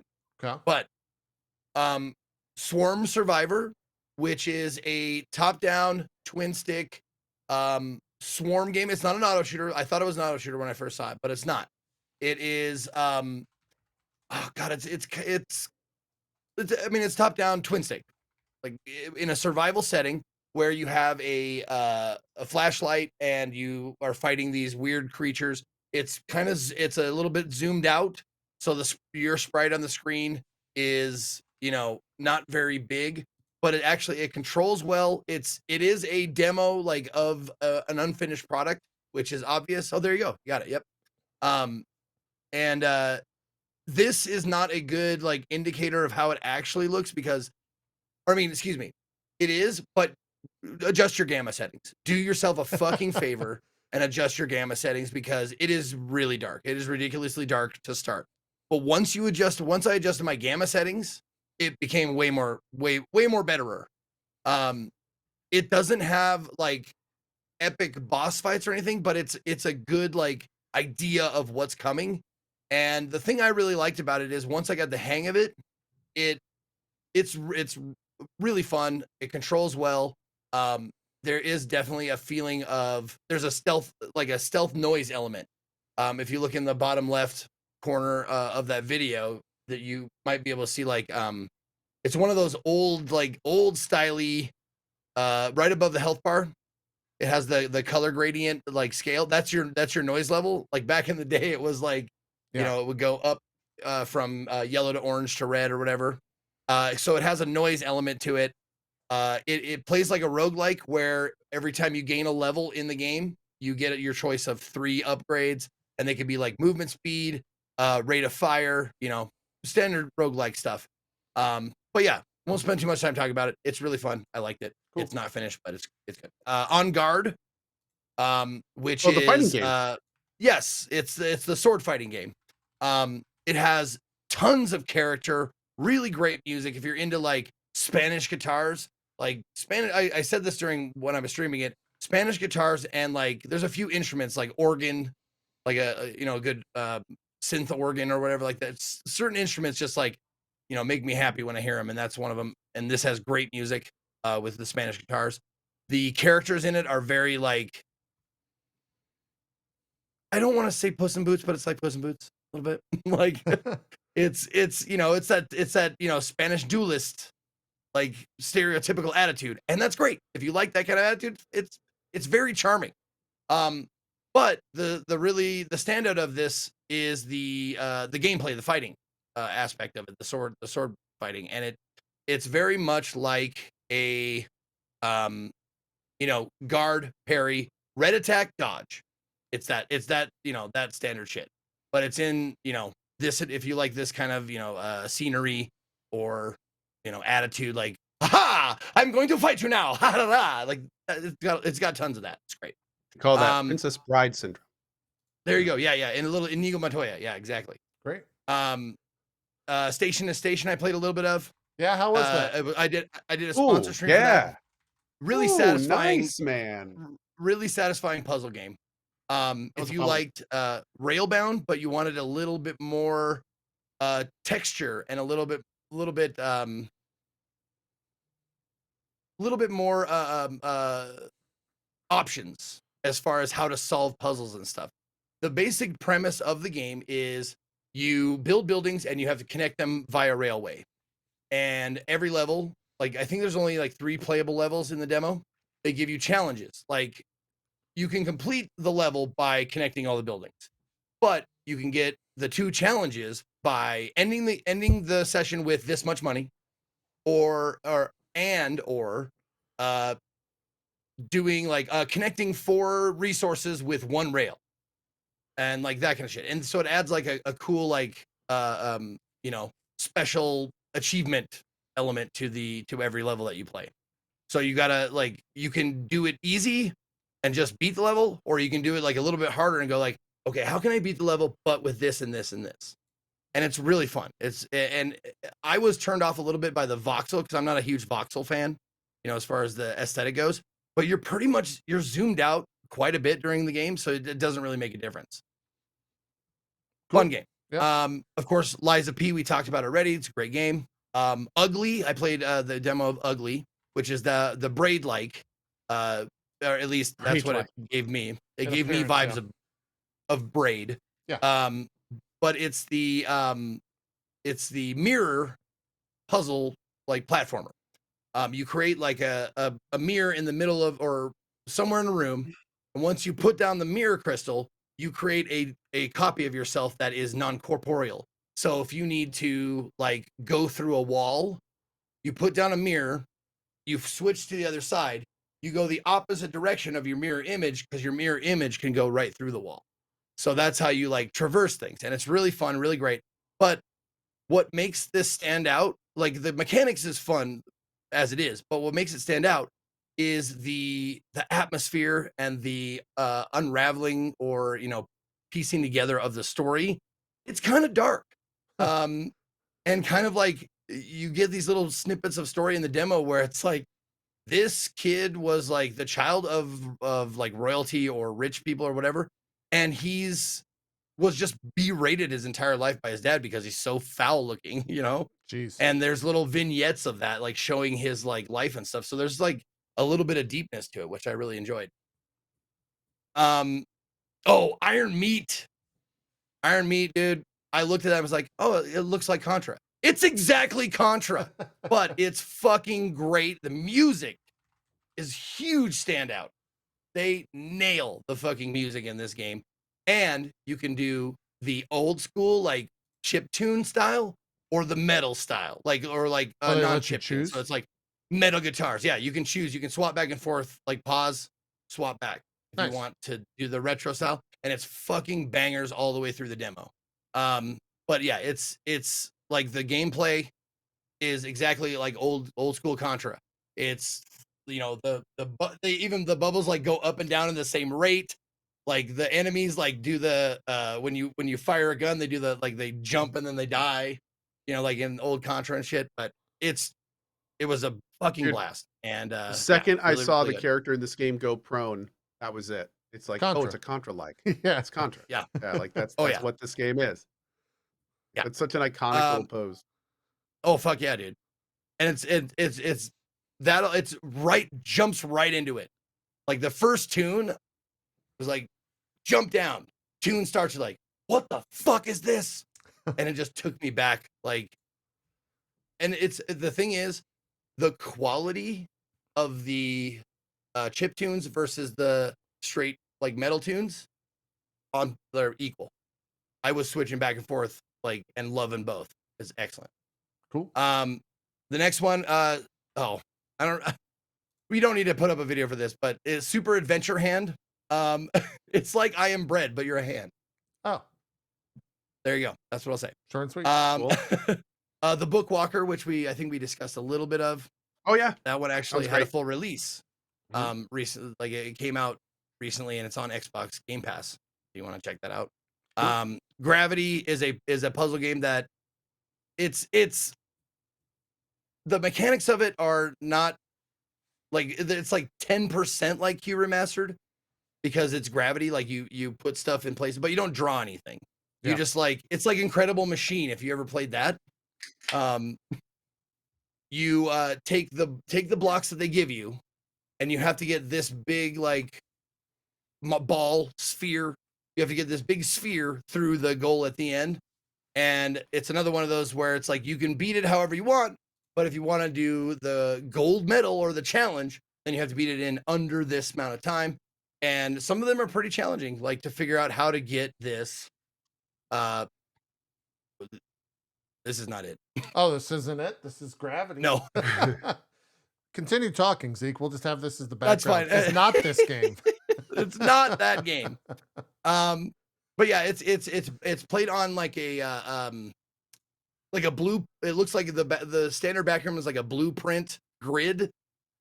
And you drop things and you know once you press go, the ball goes. So this is it. That game that I just showed is literally called Gravity. Same exact name. I didn't realize that. I mean, I guess it makes sense. The two games can have the same name. I didn't realize that Steam can do that. I don't know how they differentiate between the two. Anyways, we found the game. Here you go. This is Gravity. It was just really fun puzzle game. The unlockables, like if you do like you know get the challenge times and stuff like that, the unlockables are like aesthetics, and so like you can change the background, you can change the ball, like what the ball looks like and stuff like that. So yeah, it was really fun. All right, now this looks fun. On to my top 10. Okay. Top 10 demos from this Steam Next Fest demo. We get them early. It's at the halfway point of 2020, 2023. Demo-rama. Yep. Yeah, Demo-rama. These are, by the way, these are in no particular order. They're just they're just thrown in the top 10. Number 10. Number 10. The Lies We Tell Ourselves is the name of it. The Lies We Tell Ourselves is a surreal horror game with a deep, like a very cool story that is laid out as you go through this. And you're not, it's one of those games where you're like, starts off like, oh, I just got to get to my house. I'm going to unlock the door. And you go in the door. And then, am I dreaming? Am I in a nightmare? What is all this shit? And it like unravels like stories from the main character's life and his relationships with his mother, father, siblings, blah, blah, blah. But it's told through this fantastical like nightmare landscape where it's a lot of puzzle solving. Like that room was like the basic, like that was the room I spent the most time in, that white bedroom where you walk around, and it's one of those games where it's the way I like puzzles, whereas it doesn't like, it's not something you pick up and it's like, here's a clue. It's like, look at this chalkboard. The chalkboard isn't interactable, but you look at it and it says this plus this equals this. And you're like, oh shit, that's a drawing of a dinosaur that I saw over there. And you pick up the dinosaur and then you rotate like, oh, there's a thing on, and that's how you solve puzzles in it. I like that kind of puzzle solving style, rather than put it in text, make the player do something. Yeah. Dig it. It was really fun. Cool. Next one is called Testament. Testament, and I think it has a subtitle too. Yeah, Testament, The Order of High Human. That's the name of that demo, and it's a first-person action game, a la Skyrim or whatever. Okay. However, the first part of the demo is, learning is combat. So you're swinging your sword, you're shooting your arrow or bow and arrow, yada yada yada. But the second part of the demo that I played, and it even went on longer than I played it, because I played it for hour and 10 minutes, which is a long time for a demo. And there was still more to do, I guess. But the second part of the demo of the hour that I played was a puzzle platformer. And I did not expect that to happen. Like, I thought it was just going to be, like fantasy D&D style combat, right? Yeah. But it's actually a first person puzzle platformer in the second part of the demo that feels crisp. It's not floaty. It's not, like in a lot of FPS games, I feel like I'm on like a disc of like ice or something, where it's just like, you jump and it feels like, am I going to land? This is very like satisfying. Like, you can jump here, you land here. Also, there's vaulting, which like parkour, like shit, like completely adds to the enjoyment of it, because even if you don't make a jump, if you hit it like, nipple high, you'll be able to climb the rest of the way up, which is nice. But also, even if you miss it completely, some walls have like, a foot of, still grabbable area where you actually like climb up a couple and then pull yourself up. So they spent a lot of time on the an effort on the vaulting, and it really shows. Because at no time in the game did I feel like if I failed something, it was because of the mechanics. I failed because I failed. I missed it, or I mistimed the jump or whatever the fuck. So that's great. That's huge when it comes to like precision platforming and stuff like that. As long as the player feels at fault and not the game, good job. Next one was oh my god, Eternites. Oh, I've played this or know what maybe this is? It seems like a JP maybe sort of game. Oh no, okay. I've seen multiple trailers for this. Yeah, I haven't played it. Yeah. Now, this one was suggested, and I was like, I passed over. I was like, oh, fuck, look, it's super anime. Yeah. While, yes, it is pretty anime, it's also takes a page out of Persona's book and makes it pretty accessible to deep anime fans. Yeah. People that enjoy anime, but they're not weebs like myself or yourself, Yeah, surface level anime enjoyers will like this. Oh, it's like this game. It's like Persona and a little Devil May Cry-ish with the action, like the battling. And it's another one of the dodge parry riposte combo kind of a thing. Like you can parry this attack, you can or perfect dodge, not parry, excuse me, perfect dodging. Got it. So you can perfect dodge attacks, and thankfully, very, very kind of them to do this for people who appreciate audio cues more than visual cues. There's a ding sound when it's time to do a perfect dodge. So like there'll be a red flash on screen, ding, and you're like, oh, that's my cue. Whee! And you do like a perfect dodge. And it does like witch time. It slows down time, and you do like, your combo. And then at the end of the combo, you have like a right bumper finisher. Now it's not a finisher, meaning it kills the person, but it does a lot of damage. So it's like swipe, swipe, swipe, swipe, swipe, right bumper finisher, boom. But that notwithstanding, the combat is great. It's I would say above average to really good. But the dialogue is actually funny. Whoa. It is not trying too hard funny. It's actually pretty fucking clever. You can play the main character's responses. You can play him as like, I played him like I would talk. And with these fucking sarcastic, like, or joke answers, like just for an example, this is the kind of thing that you can respond to. So you fall asleep and you're doing battle in your nightmares or whatever, and you wake up and your companions are around like, what happened? Are you all right? And you wake up and go like, oh no, oh God, what was it? I remember the line. I can't remember the situation why he said it. It was a memory. You're sharing a memory with your friend, and you say, you remember when we found your grandpa's porn collection? Okay. It's like you're sharing a memory with your best friend, and that's one of the choices you can make. And I was like, that's fucking, it was a joke. Yeah. And they like you and your friends do, like we do on this show. Like I'll make some shit up and JP and Cohh will just roll with it, even though it's not a real thing, Yeah. That happens in the game. That's most really good. of this relationship. Yeah. Case in point. Yeah. Oh, I explained it so badly because I want you to play the demo because it's fucking good, man. I was turned off by the anime aspect of it, but don't be. It's really good. I think the phrase is you had to be there. Yeah, you had to be. Well, you have to. Play it. You'll understand what I'm talking about. Yeah. How long was the demo for that? What'd you say? Let's. The game launches in September. You guys Eternites, an hour. I played for an hour. Okay. Cool. Chad? Did I get to the ending? I don't remember. Let me know. All right, next game. Lords of Exile. Now we had our Contra-like. Do y'all like Castlevania? Because this game is fucking awesome, Castlevania. It's like Bloodstain's awesome like cousin. It's really, really good. And it's fucking punishing. Just like the original Castlevania games, like the 8-bit Nintendo ones.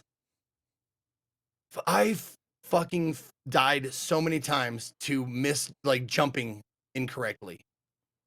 It's not bad mechanics. It's Castlevania old 8-bit mechanics. And I did the same thing when I played the Castlevania on the NES. It's just like the jump is the worst thing. And also there's flying shit that you can jump into and it knocks you off and blah, blah, blah. But another thing that makes this one a standout, fucking music. I'm guessing it's original music, but it is bonkers good. It is really good. This is one of the 2 or 3 OSTs that I'm definitely getting if they offer it on release. So good. Lords of Exile, that was the name of that one. Yeah.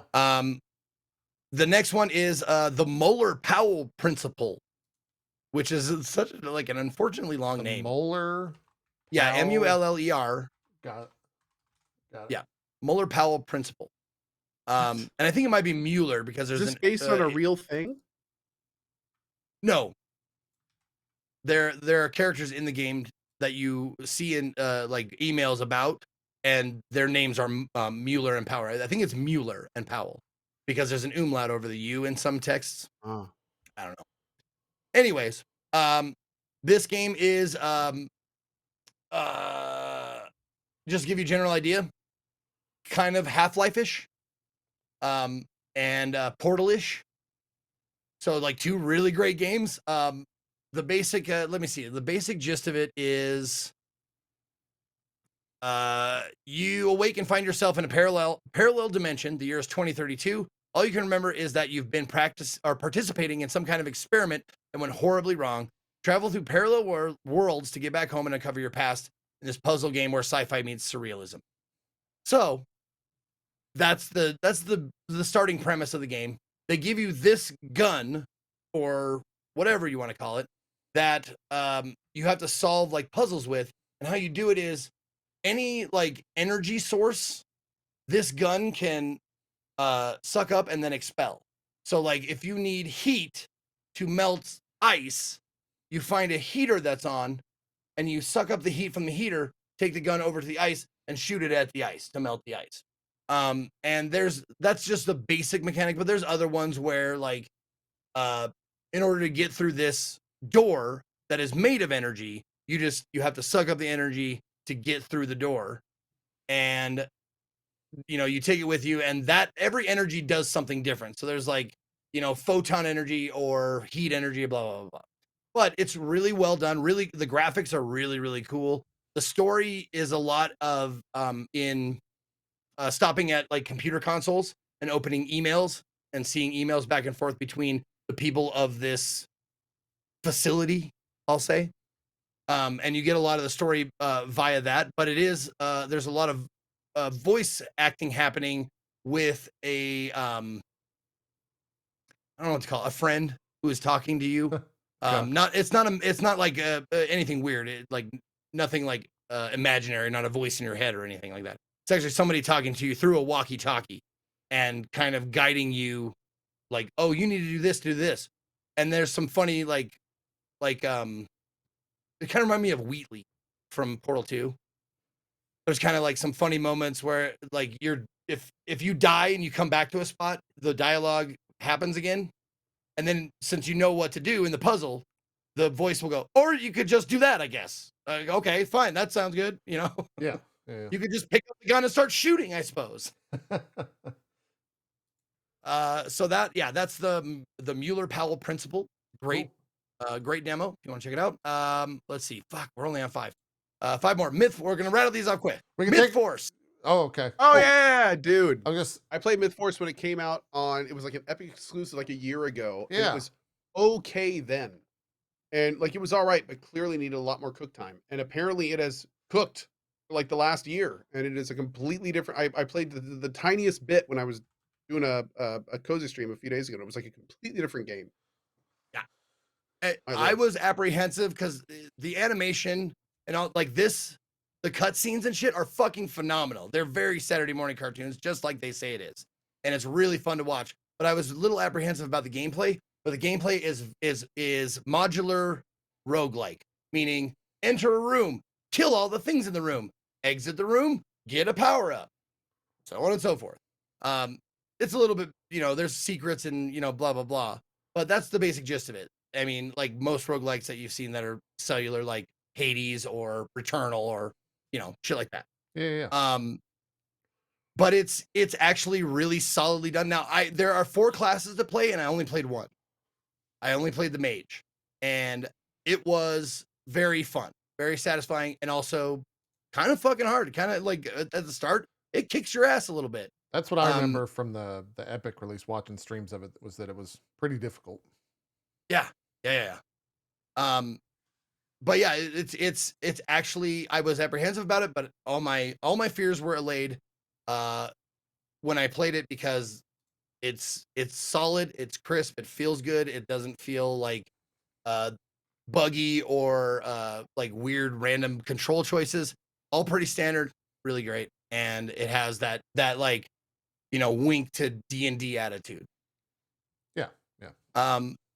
The next one was a fucking surprise, a huge surprise that I enjoyed it as much as I did, because the aesthetics are not really Laika, Laika.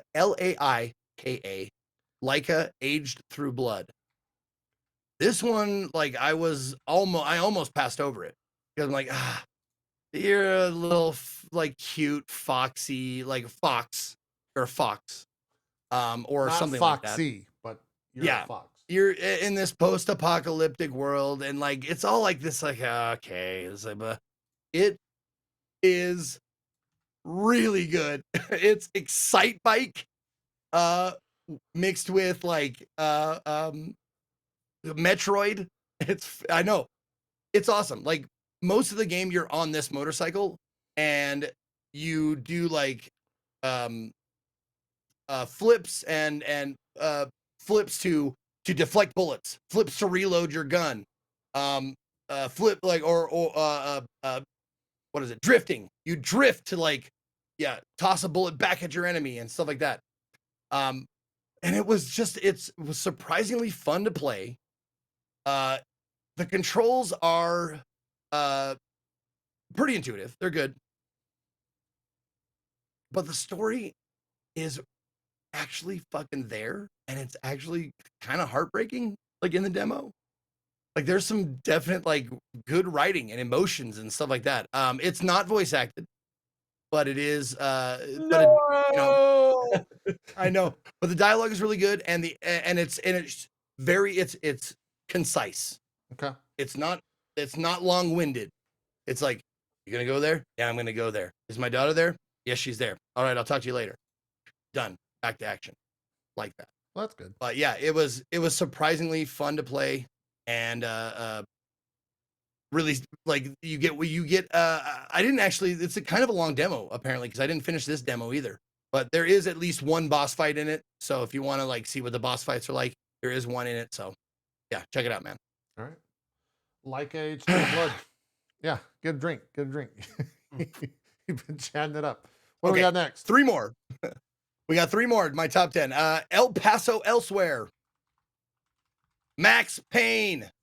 That's what it is. Oh. It's fucking old school Max Payne, and it is excellent. It is really, really good. It is so Max Payne, it's painful. But that's not a bad thing if you like Max Payne. You like the old CD-ROM Max Paynes. It's Max Painful! Ah! Yeah. Boom. That's a quote on the side of the Steam demo. Oh, wow. That's good. It's a like, you know, a third-person shooter game where you can slow down time and do bullet time, and you know, but the thing that makes it really, really cool is it's a noir story. Like at its fucking core, on the surface, it's this guy who talks like this in kind of a whisper about things that's happening in his life. Now, you know, how shit's just going fucking crazy right now. And if you like that trope, I love it personally. If you like that trope, then this is totally for you. Okay. And it's like the voice acting is fucking stellar. And you can tell sometimes when there's like a tropey kind of character in a game, or the game itself is kind of, you know, tropey, meaning like it has caricatures of each, like, you know, archetype. You can tell when they are, you know, like nudge, nudge, wink, wink, or they're taking it seriously. This one takes it seriously. It's really good. It's really like when you look forward to dialogue in a game, that's when you know you've done good dialogue. And this is it's really good. Yeah. That was El Paso Elsewhere. Yep. Viewfinder. I think we might have talked about Viewfinder. We did. Yeah. I think you both did. Did we talk about it, or did we just talk about playing it? I think we just talked about playing it. You guys both played it. Because I had not played it yet. Yeah. It's so good. It's so good. Viewfinder is the perspective puzzle game where you pick up pictures or take pictures, and you can like move the pictures, and once you set down the picture, that becomes reality. So like this, you'll see. Yeah, he set down a picture of a floor and it became floor. Or you do. The main character does. And it's mind-bending. It's one of those games where I love the idea that anything is possible. After you play the demo. It's fucking awesome. But after you play the demo, look up the speedrun of the demo and see what I mean by you can do shit with perspective and gravity and all that kind of stuff. Like the speedrunner like put pictures like in the floor, because that means that whatever you're looking at, if it's a hallway, you put a hallway in the floor, you fall down the hallway because there's gravity goes down, right? And he was doing like skips and shit like that and there you go. That's just like I was saying. You flip a picture around, anything that was on the floor in the picture falls out of the, because the ground becomes the ceiling. Mind blowing. Love it. It's relatively short demo, but fuck, check it out. Is it? It is a super, super cool game. Like, wow, cool. Yeah. I never saw this cat though. I don't know what the fuck this is. Oh, this is the full version trailer. So there's a lot of stuff in this you haven't seen. Is it subliminal? Mm-hmm. I'm trying to think of it. Was there like a puzzle game that started with an A that I think all three of us played, but it gave me massive headaches because of how like Antichamber. Antichamber. Yes, is that comparable to Antichamber? Stuff. Okay, cool. There's no, like this one. I mean, you not only do you take it very much at your own pace, good, but like you put a picture down and then you can like slowly move into it, and most importantly, you pick where things go. So it's like you can like what I did. I took it real slow and I just put everything like right in front of me, or like I looked off to a side and put a thing down, and it was a very relaxing experience. It was really cool. At no point the closest game rushed. The closest game that I could compare it to, and people put in chat, Superliminal. It's the mechanic of Superliminal is close to your face equals big, or close to your eyes equals big, far away from your eyes equals small. Yeah. It's not the same mechanic, but it's a similar kind of feeling. Okay. Yeah, Antichamber, when I played that years ago, whenever it was, that was, to this day, remains the only game that I've ever had to like stop streaming because I was motion sick or had a headache, or it did something to me physically through the process of playing that game. And so I'm glad to hear it's not that, because I fucking hated it. I never went back to it after I spent like maybe 90 minutes into it. Only game to ever do it. So glad to hear it's not at all like that. That is Viewfinder. I think one more. Yep, last one. This one is, let me just find the short page here. It's called Luna Abyss. Okay. Oh yeah. I know what this is. Luna. Yeah, I don't remember like seeing this in like, I don't remember seeing a trailer for this. Do we watch a trailer for this? Any of the I think it was in one of the shows because I've seen it before. Yeah. Okay. Luna Abyss. Since we're just doing short reviews, I would say like it kind of felt like Destiny and Returnal, like a distant cousin of Destiny plus Returnal, I suppose. Okay. Luna Abyss, single player story driven action adventure, fluid platforming, bullet hell combat. The environment, the dialogue, all the like, it's very mysterious, like what's going on. You have to discover what the fuck's happening here. It is an FPS at heart, but the thing that casual FPS players, non-competitive FPS players like myself will enjoy is the lock-on system. The lock-on system in this game is an actual lock-on. So if your target is right here and you're facing this way, you hold down the trigger to lock on, and once you get close enough, it snaps to them and you can't miss. If you're facing anywhere towards them, it will keep you shooting at them so you don't have to fucking aim. And that is excellent. Now, you may think like, oh, that makes the fucking game too easy. It really doesn't, because they are shooting shit at you. You have to unlock from them all the time. This just takes the guesswork out of like trying to do headshots or, limb shots or whatever. It just helps you like to stay on your target, but you still have to like, dodge, glowing shit that's flying at you all the time and stuff like that. It just, it's really, really helpful. And it made me want to keep playing it, because I felt like aiming is like the hardest thing for me to do in an FPS, to do properly and to do quickly. They took that kind of out of it, and it made it just so much fun for me. If you are a competitive shooter, maybe you won't like it. Maybe it'll be like, you don't need to auto aim. You don't need to. No, you don't. You don't. You have to hold down right click to do it. So you absolutely don't need to if you don't want to. Yeah. Yeah. Oh, right click. Did I say trigger? I meant right click. But yeah, but that notwithstanding, the gameplay notwithstanding, it's actually a really cool environment. It's not just dark. it is a dark game, but it has like these awesome like splashes of like reds and blues and greens and stuff like that to like highlight just the scenery and the chambers around you and stuff like that. It's also a chamber or a modular game where it's a lot of times it's jump into this chamber, kill all the things in the chamber, then you can open the door. This is the game last week that I said was like Returnal and kind of near Automata in some ways. It takes a lot of influence from those games in terms of the mobs and sending out like matrices of orbs that spin and you have to like find the right way around them and stuff. And it's super cool. The aesthetic is crazy unique. Cool. Yeah, and the reason why I brought up the Returnal vibes is because the demo really gave me like a nice like appetizer, like, and had me wanting more, like to unravel the story, which I don't like in FPSs. Like, fuck it, I don't need the story. Just let me do the fun part. This seems like it's gonna have a really cool like plot to it. Yeah. Cool. Yep. You had your fix then on all the demos. How many demos in all did you play? If you know the numbers, Zeke.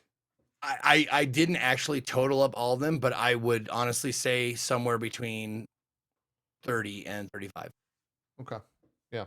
It seemed like there was a good amount. I saw multiple. I think Dan's Gaming did some demo days as well. A lot of titles you guys played, I think he was echoing on his Twitter, on his stream as well. So a lot of streamers found a lot of content, as they kind of, I think, always do around these Steam Next Fest demos that they're putting out. It's a good push for all involved. Yep. Seems like. And thanks to Zeke, tonight I'll be playing The Lies We Tell Ourselves, Testament, and Leica. Well, there you go. Easy. I downloaded those during the show, and we'll try those out tonight. Yeah. Yep. That's how it works. Oh, there is one that I did play that I think I forgot to mention it, but I'm not sure if JP or Cohh or both would really like it, but it's I don't know how to describe it. It's a foot like, a toes like. Would that be it? I've heard about this. Yeah. And I don't have to pay for it? No, there's a free demo out. Go on. I'm trying to. Is it called Footloose? Is it about a small town in rural America is it where Kevin Bacon Footloose is still alive and dancing? God damn, I deleted it. I feel so stupid now because I deleted it. I deleted the demo. Oh. But God, because it has a dumb first word. It's like a proper name as a first word, and then it's like Feet Simulator or something. God damn it. I mean, Foot Simulator takes me to a website. I'm not clicking. Oh, don't. Yeah, don't click that. Nope. I'm not going to click that one. Yeah. Also, just to be clear, Kevin Bacon is very much still alive. Did I say he was dead? You did. I think there was a nod towards everyone knows at the end of Footloose that they go out and kill him, so he doesn't dance anymore. I mean, it's a very tragic tale of the end of Footloose. So it's called That's dark. It's called Haele, right? HAELE 3D Feet Poser Pro. Man. What? Dude, what is... Okay, I click this game and it says this game contains content that you are not... some nudity or sexual content. That's all we're getting. We're getting that 5 seconds. I just got a warning for this game. No. 5 seconds of posing. No. It's a meme. It's just a meme game. That's all it is. All it is feet. You just do feet, and that's it. And you can make them different shades. It has an official warning on Steam for sexual content. Yeah. Sounds like you're yucking other people's yum there, Cohh. No, not at all. I wish my foot brother and sisters the best in their endeavors, but that's still that's pretty wild. I mean, let's be real. Anything can be a fetish if you try hard enough. So I just got a little surprised. I'm a little surprised they picked this or the, like, come on now. I like the reviews. Did you read the reviews, Zeke? Have you read them? I haven't. No. Well, they're not user reviews, but they are from publications. PC Gamer said, quote, I mean, if you've got a thing about feet, this looks pretty toe-rific. Oh yeah, I did read those. Yeah. The fake quotes, or maybe they're real quotes. These might be real. Yeah. GameSpark said, "Enjoy feet to the fullest," and Automaton says, "You can freely focus on your feet for various purposes." Purposes being the key word. Yeah. Okay. So Scott Evans from my channel, my mod said you played 48 demos, which nice. Seems high, but there was quite a few of them where I played for anywhere from 2 to 15 minutes and went nope. Quick. Yeah. Uninstall. Makes sense. Yeah, that game fully releases in 23 hours for any inquiring minds. Does it? Yeah. For any inquiring minds out there. You can grab what is Hail 3D? I don't know. Is that foot in like some different language? Let's see. What does I googled the word and the first thing that comes up is the game. Yeah. Well, I googled what does hail mean, and it says in English baby names, the meaning of this name is lives in the hole. In the Wiktionary, it says H, and it's an AE, like a connected AE. Yeah. To heal, to add a heel to or increase the size of the heel of a shoe or boot. Got it. So it's probably like you can't have that character in a Steam game title or something. So that's why they went with what they did. So I'm guessing it's pronounced heel. Cool. There you go. Don't play that. It's dumb. It's really stupid. Okay. Don't waste your time. And if you do, don't fucking blame me because I warned you not to. All right. There you go. That's your warning. Your back of the box warning. Zeke recommended. Yeah. Don't ask them to go get the key to open up the filthy shelf so you can get your game out of it. Okay. Just leave it alone. Unless you're a foot person that shit like appeals to you, then you're welcome. Fair enough. Appeals. Fair enough. We got to move on. Cohh, how do we want to talk about Final Fantasy? I am honestly really not that far through it. I've been doing like every bit of side content I've come across, and I'm just after a major event in the story. Well, that happens about 15 minutes into the game, so I don't know which one you're referencing. Apparently you're further than I am, according to my chat. I am? Yeah, I don't know if that's real.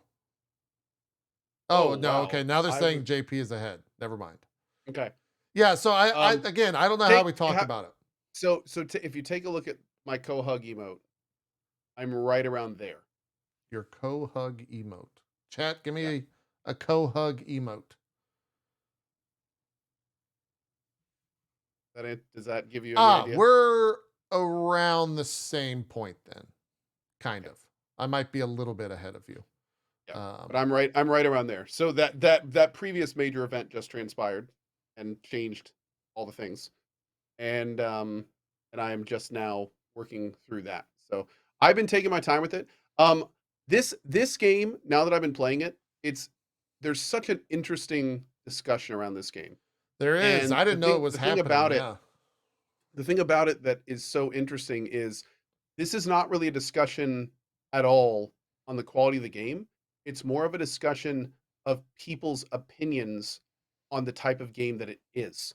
And the thing that I really kind of came to realize last night is that if you were to put like classic Final Fantasy on one side and you were to put The Witcher 3 on the other, Final Fantasy 16 is closer to Witcher 3 than a traditional Final Fantasy game. Yeah. I mean, it is at heart an action RPG. It's light on the loot. It's relatively light on the RPG. I mean, there's not like even a stat system. There's barely an equipment system. Like the crafting is very minimal and very straight. Like however, it's got a very developed combat system. It's got a lot of combat mechanics. It's got a lot of interesting ways to approach it. The game itself is presented beautifully. Soken goes absolutely buck wild for a lot of it. The graphics are great. The characters are cool. The voice acting is phenomenal. Yeah, just 10 out of 10. The story so far has been, I mean, it's and this is where I think the discussion really falls into, because it's everything that I feel a lot of people love from the Final Fantasy universe, which is this like presentation and story rich world. but then it's basically kind of quasi gutting it for this new Witcher 3 Devil May Cry style hybrid. Now the discussion happens when you're an older fan, where you have been sold to the series through this relatively traditional JRPG gameplay, and then all of a sudden they've pulled the rug out from under you for this new confounded action game, and you're just like, "Where's my Final Fantasies?" And it's kind of like, and that's valid. I mean, the thing about Final Fantasy is it's an evolving franchise, and the developers are evolving everything with it. Not only are we seeing it evolve with technology and getting to look better, sound better, the voice acting is top notch, more voice acting, that kind of thing, but they are evolving the mechanics in what they feel is like a different and more interesting direction. And I understand. I understand why there's people that are frustrated with that, and that's totally valid to do that. But in the same vein, there's people like me who it's like, dude, I love this new actiony take. Like, I think this is great. I'm having a great time with it. I love action RPG games in general. So it's an interesting time to be a Final Fantasy fan. I also have noticed that this game gets terrible Twitch viewership. And I think it's because a lot of people are either waiting to play it themselves, or it's just a very different feel, or maybe are playing it themselves. But that was interesting because a lot of times, even like Witcher 3 being an example, that viewership wasn't bad at all. That was actually fantastic back in the day. And a lot of times action RPGs are that way. But I do think that maybe Final Fantasy games are so known for spoilers that's like really playing into this one. I do have people I agree. all the time, like especially today, as you guys know, it's my birthday today. The amount of people that came by the stream this morning and were like, "Hey, just dropping by to wish you happy birthday. Don't want spoilers. Have a good one." Like the amount of times that happened, I don't think I've ever seen that happen more on a birthday. Like by a factor of probably 10. Yeah. Like just the amount of people dropping by. "Hey, I'm not even watching. Just wanted to wish you happy birthday. Have a good day. Bye." So that was a little telling, interestingly enough. But yeah, it's been fun. I'm really enjoying it. I don't know how long it is, but Do you I want to am know how definitely long it taking. is? Yeah. How long is it? People are saying around 30 to 40 hours for main story, around 70 for full. Just main story, 30 to 40? Yeah. That's where I'm at right now. I tweeted last night that I'm getting to the Oh yeah, point. 20 hours of cutscenes. That's right. Yeah. I'm getting to the point where like I can start to see the end, even though it's a pretty far ways away in terms of where I'm at in the playthrough, and it's kind of bumming me the Really? fuck out. Yeah, like I'm kind of Really? sad. I wish it. So you I don't. so I you don't wish must it be was. relatively ahead of me. No. Well, again, I could see the end. I know what we need to potentially accomplish to get to the end, but I'm nowhere near it. Is how I would say, and that's like bumming me out a little bit. Unless more crazy shit happens, like it. I think what you were referencing earlier, which I'm all for. I love that type of stuff in games. And a lot of this, like we have to talk around because it is such a story centric game, and so much of that game is like how you feel in the moment and how you react to the different things. And so that's why I'm not even showing footage of it. Um, but yeah, I'm right there with you. I pretty much agree with everything that you said. I think you can go back to as far as like even the jump from like 6 to 7, right? Like that was a big leap in terms of how the game's played Brother, and all that stuff.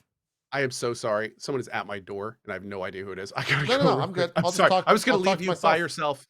Okay, sounds great. You can talk to Cat. I'll I'm just so talk to sorry. myself. I'll be back in a sec. Zeke will be back soon, right, chat? It's a solo drop frames. It happens. It happens. Talk about more side quests. Yeah, the side quests are like okay. I think they've gotten I think the side quests start off pretty bad. But now I'm getting more interesting stuff, and I've been told that it's kind of how the game goes, I guess, towards the end of it, is it gets more the side quests get more interesting and varied, I should say, instead of just like go kill the thing. Isn't that right, Kat? Right? You agree? Yeah. Yeah. Hopefully the side quests get better. Hopefully I'm not just delivering meals. Cohh had to go get the door, so I was talking to chat by Oh myself. shit. Okay. Sorry, buddy. No. You're good. You're good. Yeah, the side quests hopefully get better. I think they're a little bit silly during the beginning. I just unlocked hunts. Those are fun. and probably like the best experience, I think, to show off the combat thus far.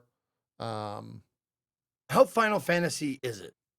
Like, is it 100% Final Fantasy? What do you or is it like what do you consider to be Final Fantasy? Is probably the follow-up question. Because that's so the conversation is, yeah, on Twitter, is this a Final Fantasy game?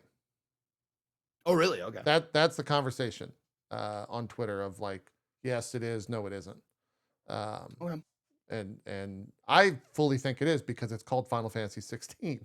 Thus, it's a Final Fantasy game. Yeah, right. Any other conversation is stupid. Now, is it I unlike would argue. Is it unlike other Final Fantasy games? Yeah, sure, but it's basically the way I look at it. And you, so it's not turn-based.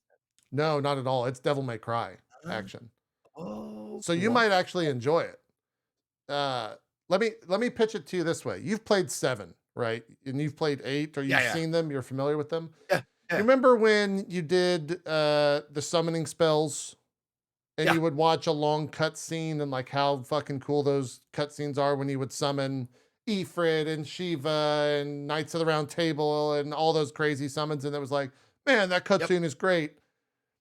So what if they made a game where you watch summons happen nonstop, but you're also playing them? That's Final Fantasy 16. And to me, that is like the perfect fucking game.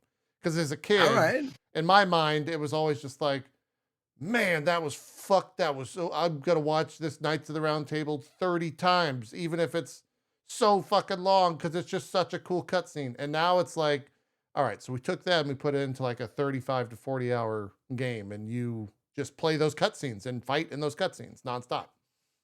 Are there like overly epic cutscenes, meaning like impossible cutscenes, like you show like, yes, you know, you zoom out of the earth and like a laser comes down and destroys the entire earth? I don't know if it gets that crazy. I would assume so, yes. 10 minutes into the game, you're like the game starts.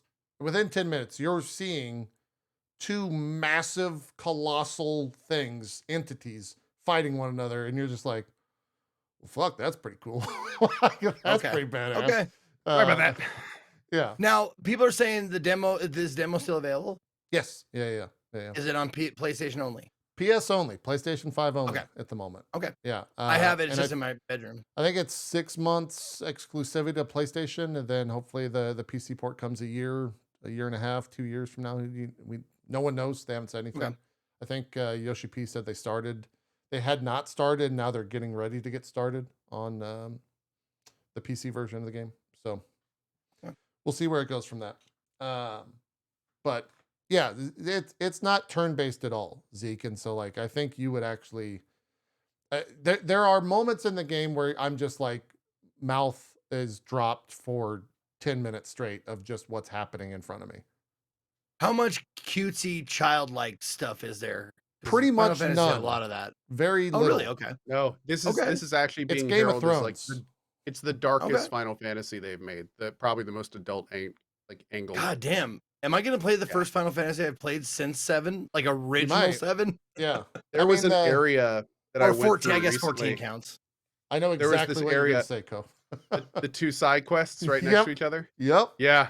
They are some of the more like impactful Final Fantasy quests I think I've ever done. Like, and they were like back to back. Where it's just like, dude, this is very dark, very like depressing. They're very There's multiple times where it's like the first one. Yeah, there's multiple times throughout those quests where I was just like, can I just murder this entire region? Like I just want to kill everyone here. Everyone's a piece of shit. They all just suck. Also, it has an M rating. Is that correct? Yeah. So there's not full nudity, but there is like nudity on screen with like cleverly placed camera shots, is what I will say. Sure. They also dropped the fuck bomb first 5 minutes, and then right after that, a guy says fuck like 8 times in a row, like just fuck. Like it's pretty mature in that regard. Is there gore? Yeah. Oh yeah. Yes. Okay. There's a lot of blood. Man, you are ticking all of my boxes right now, homie. Yeah, there's like a scene. there is a scene that is reminiscent of Game of Thrones. 100%. Like, yeah. Yeah. Yeah. A lot of side boob. Yeah. A lot of smoking. There's a lot of smoking. The audio design is also weird in some of those cutscenes where like it's almost too good. And there's one scene where like a guy is chewing, and it's like if they were they like recorded it, like they just went and got a sandwich and just bit straight into it right next to the mic and didn't adjust the volume levels. Oh, so you're just God. you're just hearing smacking. There's been a couple eating portions where it's just like, yeah, no, yeah, no. Yeah, I'm 100%. It's fantastic for me. I'm loving every single moment of it. So I've been dealing with water issues in my house, particularly leaks. And there was one particular part where there's some of the best 3D like drip sounds that happen once every like 10 to 30 seconds. Okay. And I seriously at one point on my stream was just sitting there like this, being like, "Is that in the game? Is that there it was again? Wait, was that?" I've done that. Yeah. Like I'm like, hold on, let me turn my speakers down, guys. Like it was. There's a couple of like dog bark moments that happen off in the distance, and I'm like, was that? Nope, that was in game. That was not my dog. That was dude. What was it? The Lies We Tell Ourselves demo had a really accurate door knock. Oh yeah, and those are messed up. Me and the chat, everybody in the chat erupted because I went, "What the fuck?" Yeah, that happened to me recently it's in too, the and something else. Game. Yeah, I forgot what game that was. Performance is definitely a conversation I think that we could have because it is all over the place. Is a word or a phrase I've seen thrown around. Are you playing performance, Cohh? Yes. A lot of people have said they prefer playing quality, which locks it at 30. Because performance is 60 for the most part. It drops down every once in a while. But like the combat for me has been mostly fine. I don't know if you have a different experience for it. I absolutely loathe the motion blur in this game. Motion blur is terrible. It's terrible. Like it literally turns it into like a blurry mess whenever you move around. My only other technical issue I'd say was the fact that I hate the L1 circle thing. I don't like L1 dodging. Yeah. So hold on. Go back to motion blur. You can't turn it off? No, there's no toggle. Not yet. They have announced that it's coming. Okay. And the circle L1 thing I found really terrible. So I actually went into the accessibility settings of my PlayStation 5 and I switched L1 and circle. It kind of is messed up for menus and stuff, having to remember to hit L1 instead of circle. But combat, 10 times better. Yeah. 10 times better. Oh yeah. It feels the combat flow is so much better with circle dodge. Like it's night and day. The fact that you can't change that in game is a travesty. They have like control schemes, but that's only thing you can do is change schemes, but the secondary scheme that actually has 0 or O for dodge, whatever it is terrible. The rest of the buttons are terrible. Yeah. So it's like they should just allow button assignments, man. Like should. I don't know. It was driving me crazy. Yeah. It definitely I think I'm on the default is layout A. I know when I was like talking about the controls, because my issue is square is like swing your sword and triangle is use magic. And there's a technique called magic burst, which you swing your sword and then hit magic right afterwards. And it does kind of like if you time it correctly, it does a magic burst, which just does more damage. And you can hold down triangle to go from like fire to Fyra. So fire 1 to fire 2, or even higher, depending on if you upgrade it, blah, blah, blah. And that is weird because it's like you can hold down magic, but also continue to attack. And then magic you can also hold down square. Right. And you can, and so like, I didn't like that at first, and now I've kind of gotten used to it. Every once in a while, I'll like claw the controller I'll like hold it like, whoops, it's still plugged in.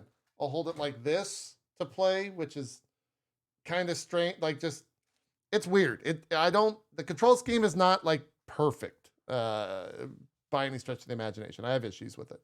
But if I swap, I'm already 20 hours in, 25 hours in. and the muscle memory is just gonna fuck me if I try to swap. So I have not swapped.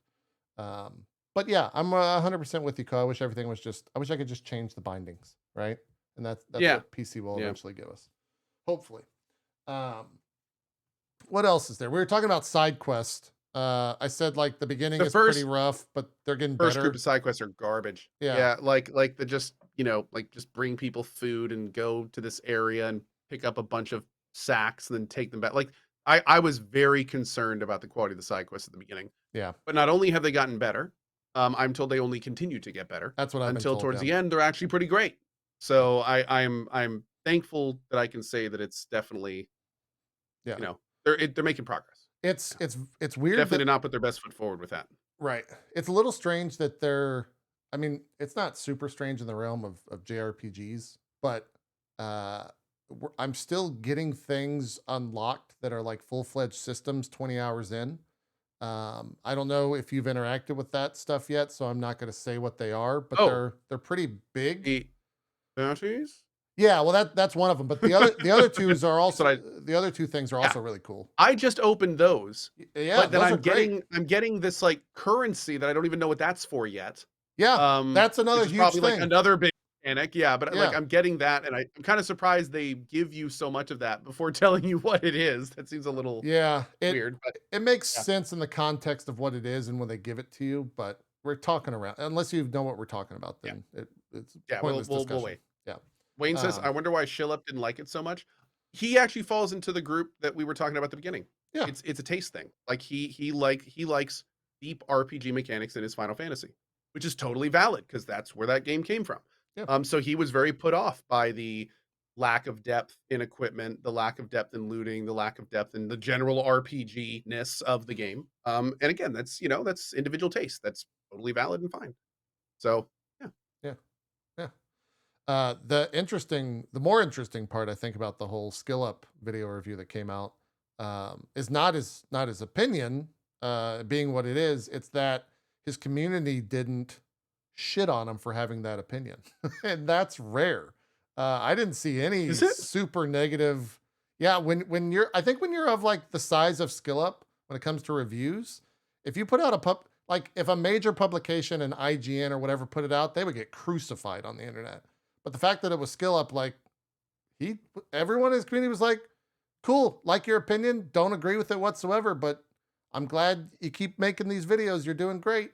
And I was like, why is everyone being so fucking rational today? What is happening on the internet? This is wild. This is a weird place. So good on him for having his community be as such. That is a rarity. So he posted his thing on the 23rd, and then he quote tweeted it, and he said, "Plenty of abuse on this one, sure, but mainly are pretty chill about it and okay hearing different perspectives. Thanks to those who took the time to watch it and engage in good faith. I'm glad so many disagree because it means they're having a great time with the game." And that's probably why, because that quote tweet is the most like non-incendiary statement you could have. That's on that. Exactly right. Yeah. And yeah, he's definitely had much. He's been in the shit vitriol, like yeah, exactly. He's seen some shit. He has. Yeah. Cyberpunk expansion, I'm sure, will be a interesting video from him, regardless, whenever that comes out. I think so. Yeah, given his the whole Cyberpunk video that he did the first time around, yeah, that was where he was in the shit. That's where he caught some stuff. God, I don't even remember. Did he say it was good or bad? Said it was good.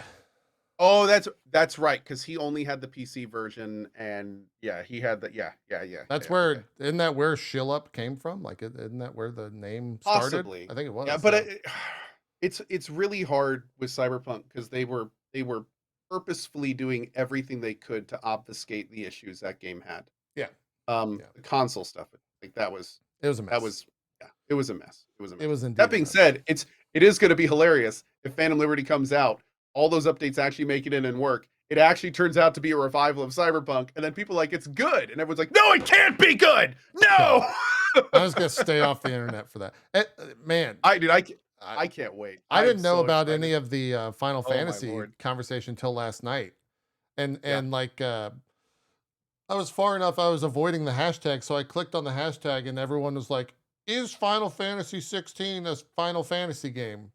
like, what the fuck is good? What is all this conversation? Oh yeah, dude. It's there are people that are like writing open letters, trying to be like, do not ever do this again. Do not take the genre or the franchise this direction. Like there are people that are very vehemently angry about 16. Yeah. Yeah. Why I don't want to play a movie. Like yeah, just all sorts of just whew, yeah. yeah. Speaking of that, difficulty wise, how are you finding it? I haven't died once. Super easy. I died one time, and it was because I was messing around to like a troll boss or something. Like I could have just kept spamming triangle and killed him because I ran out of pots, but I was just like, let me just go in and try something. Ended up dying almost just to see what the death scene was like. Yeah. But no, whenever I'm no, there's no difficulty until levels. you beat it. There's like one at the beginning, and then you can make it even easier with a bunch of, to their credit, awesome accessibility items. They're and not approachability, accessibility. There are a bunch of items that you can do to basically make the game like you press a button and you will get through all the encounters, which again is awesome if you are, have hand disabilities or other disabilities that prevent you from doing that. You can still 100% participate in the game. So good on them for doing that. But from in terms of the actual difficulty, the game is easy. The game is easy because it gives you again. There's not a huge amount of the depth in the combat system is sort of there if you want it to be. You can do all sorts of crazy things concerning charge ups and air combos and juggling and all this stuff. But the fact of the matter is you don't have to do any of that. And it's super easy. Like they don't and you're not, more importantly, you're not really rewarded for it. Like you can do all that stuff. But the most it's going to do, and I haven't even confirmed this, the most it's going to do, I think, is maybe give you some better ratings to get you a little bit more stuff at the end of the fight. I think you get a little more ability points. Yeah, but I mean, it's by no means like you don't have to do it at all. Yeah. All the attacks the enemy do are relatively telegraphed. They are very spongy. Like even if the game kind of is there to learn how to maximize this thing called the stagger state, how to get enemies there, especially the spongy ones, and then utilize it the best way. And I'm still figuring that out. That part's kind of fun. There's certain abilities that work really well in it and others that really don't. And that's just kind of cool. But it is an easy game. It is an easy game. I'm pretty much chaining, like I use my abilities to break them down. I use my AoE and single abilities all over the place when their timers are up during normal fights. Basically chaining the X triangle combo and getting that down, and the gap closers and pulls and stuff. But it's easy, man. Yeah. I think they made the game very approachable in that regard. Apparently there's a new game plus. There is, and it changes a lot. It changes enemies. It changes like I think I saw a couple people saying that it's straight up just hard. Like the new game plus, if you're playing, I think it's called Final. Which I kind of feel like they should have made that difficulty a selectable option at the beginning. Yeah. With a game this long and this big, and also the fact that there's basically no choice in it. Like once you've played through it once, like you've gotten the whole story down. It's not like there's multiple paths or anything. I feel like making that a choice at the beginning would make it a lot more engaging. Yeah. Because I will say, like a lot of especially the combat that doesn't involve bosses, kind of snoozy. Like there's really, you can't really die. You mentioned trying at all.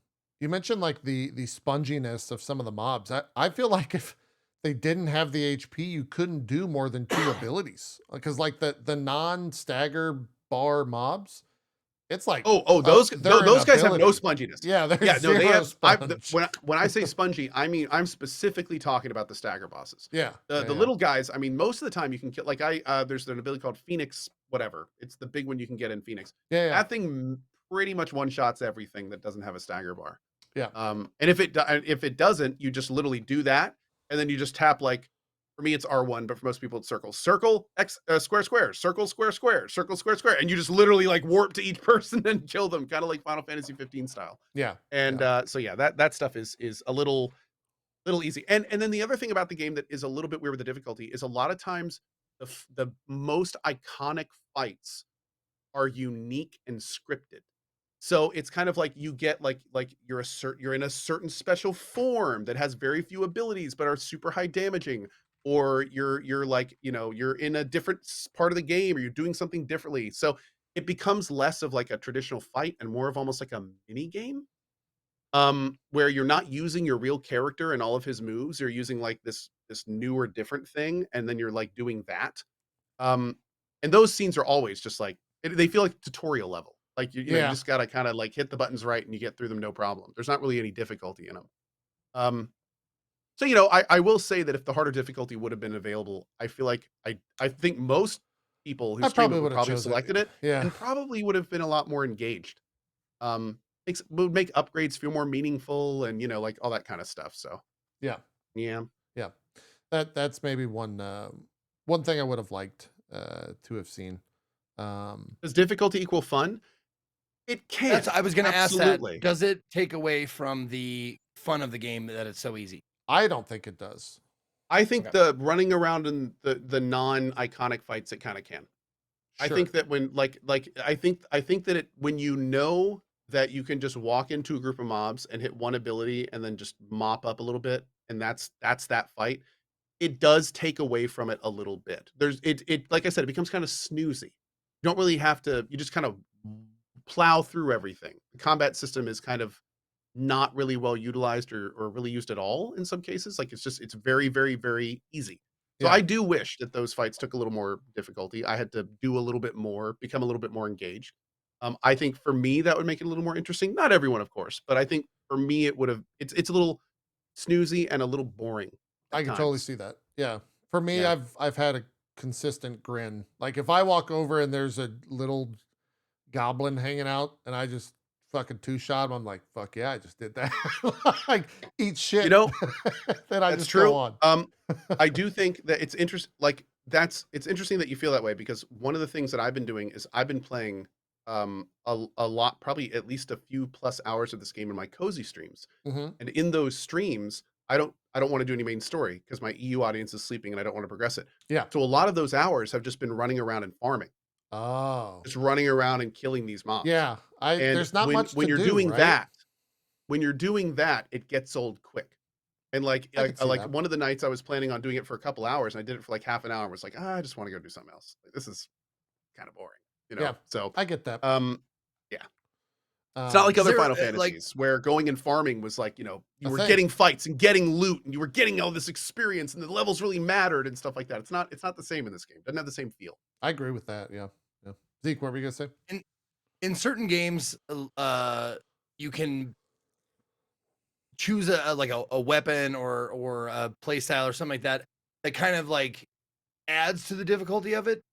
Is there something like that? Like pick the hardest weapon to use. You could pick the bad abilities, I guess. There's you have a sword and a sword is a sword. You just have different variations Now, of that sword. I will say, this is cool. You do get far more abilities than you can equip. 100%. So and then you can level those up in different ways. And I'm still trying to find like I think I'm doing something that's probably a little different than most, although I'm probably just unoptimized is another way to put it. But like I, for instance, use Garuda, and the only thing I have on Garuda is counter. And then I have my Phoenix, which I have my big DPS stuff on. And then I have another one.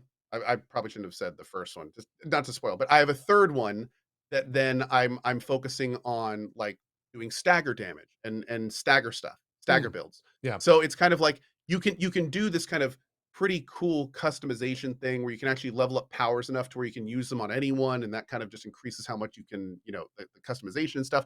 It does all kind of come down to feel like a little less RPG and a little bit more like in Devil May Cry, you're like messing with different devil triggers and weapons. It's not really RPG feel. It's more of like a customizing my action feel. Yeah. Which is, you know, I feel different enough to mention, but it's some free may respec. not. So you can, if you don't Yeah, like an which is ability, great. you could just get rid of it, which is Yeah. awesome. I'm really glad they did that. Free but, respec is baller. I love and that. you get full points backs, and you can do it per skill. So if you use a skill, you don't like it, you just unlearn it, and you just get your points back right away. And you can put them somewhere else, which is Makes perfect. testing a breeze. It's so nice. Like you get a whole bunch of new skills, and you can just like unspec a couple of your big ones, try a bunch of new stuff, see what fits, see what doesn't, and if you don't like it, just reset it. So Yeah. that stuff is fantastic. I st- feel like every game should follow that. I agree. I stumbled into a thing. I might actually like stop using the abilities because I fought a boss. The boss had 2 attacks go out. The other time he couldn't move and he was just juggled. And it was a full boss fight. Like he just Were you got using the charge up sword? no, I was using a giant tornado and some balls Oh. that spin around me. And it was just like like I felt bad because I loved the boss design. Yeah. And I wanted to see why that boss was going to do what he was going to do and what he was going to do look differently. And then he didn't do anything. He just died. Funny enough, I think I know what the skill you're talking about is. I equipped that skill, used it once, and was like, no. It's kind of broken, like man. it's kind of broken. I was like, it lasts way too long, and it just keeps hitting. like and I don't know, man. it's so there'll be like 15 mobs in front of me. I'll do that. It takes all 15 mobs and just kind of like does things to them to where they can't act. And then I'll just like start tossing fireballs and all this other shit. Then they all die. I'm like, that was pretty cool. I like that a lot. I don't know if I'm going to feel that same way when I do that the 20th time, right? Because there takes away the skill. A lot of power fantasy in this game. Oh, 100%. I think, funny enough, a lot of games like Outward exemplify your character being just a normal person. I feel like this game is the opposite. This game is like, oh, you're a freaking superhero. Like you are a crazy strong, like, and maybe that's one of the reasons they want you just walking through the normal mobs and and not having a super hard time on other ones. Yeah. But it is it is definitely a power fantasy. 100%. It is definitely a power fantasy. From the from hitting like play, it's like boom power fantasy, like right out of the gate. And that doesn't let up. Yeah, story-wise, we kind of talked about it. I'm really enjoying it.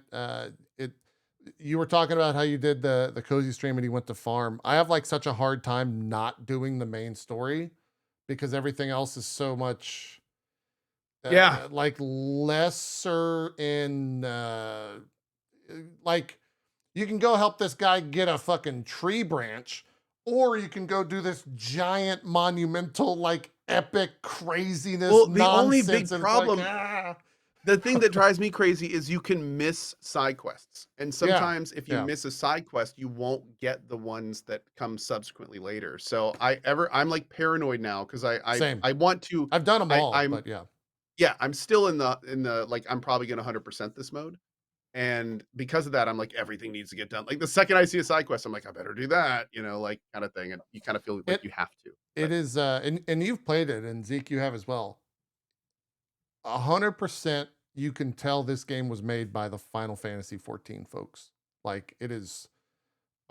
It just screams that. So if you have enjoyed, especially Koji, if you've enjoyed the storytelling, the like cute little Koji foxisms that happen and pop up, those are there's an achievement that I like still find funny to this day. I'm not going to say what it is. If you've gotten it, you'll know what I'm referencing. I got it very early on in the game, but when it pops up at the top right, it says the achievement name. I'm like, that's really fucking stupid. But also, dude, okay, thing. I'm gonna spoil this just to give everyone an example of what it is. Okay. So there's this particular quest where this guy is having a problem with a boat, and you have to get stuff to go under it and to seal it up. Oh yes. And he's complaining a lot about it.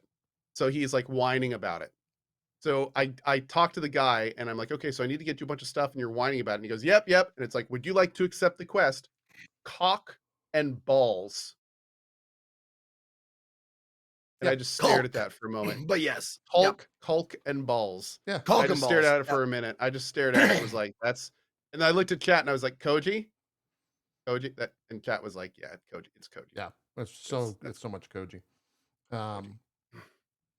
Yeah. Well, I mean that's true to form though. Like I played a ton of Japanese games and it's like wordplay is like top of the list of humor in a lot of Japanese made games. Yeah. It's just like this sounds like this, so we're gonna be this. And in fact, a lot of people like get their names, like Suda51 or whatever, like get their names from this sounds like another word. Right. I mean, they even go as far as to like make them pop culture references and not even timely stuff, Zeke, like 20-year-old things that are still popular in like the meme world get thrown in there. So it's been a lot of fun with that. Cohh, you mentioned music. I feel like we need to just put a highlight on that. It is fucking insane. I've only heard one track where I was like, this is lackluster. Yeah, and it's probably because it was like nothing was happening, right? No. It was during a major event. Really? And instead of what I would say is like the traditional soaking, like huge, awesome set things, it was like some kind of weird trip hop. I know exactly like, what you're saying. and I agree. I was sitting there doing it, and I was like, "Is that like, no, this isn't doing it for me." I even paused the game, and I was like, "This isn't doing it for me." Like 99% of the time, I'm with Soaking, I'm on board. But like every once in a while he'll throw those into 14, and yeah, they're not my favorite. Yeah, yeah. The song was fine. Yeah, chat's saying I like that song. Song was fine. It's just most of the time Soaking is not fine. Most of the time he is next level to be aspired to by every composer that does video games. I just don't feel like that was the time. It didn't really fit the scene. It didn't really like, I just felt like it wasn't, it was fine. Yeah. But he's better than fine. It's one of those, like, I get the sentiment, and what I related it to, like, and it's not a bad song, but it definitely like stands out. Like when you're playing Smash Brothers and all the music is like, that epic, like, we're gonna battle, and then it's like the Donkey Kong rap, and it just like, where the fuck did that come from? Yeah. It's a little similar. Somebody goes, "No, Cohh, you are wrong, and I will write a twit longer to you on this." Fair enough. Like, oh well, you get that SEO going. That's in your favor. I just got to ignore the twit keep longer. My eyes open. I'll look for it, son. Any other? I'm trying to think what else we could say about it. We're both not done, so I hope the story keeps up with where it's going, because I'm very much enjoying it. I'm not going to spoil it for you, but I have been told as we get through the game, I have this soundbite of Monokuma from Danganronpa.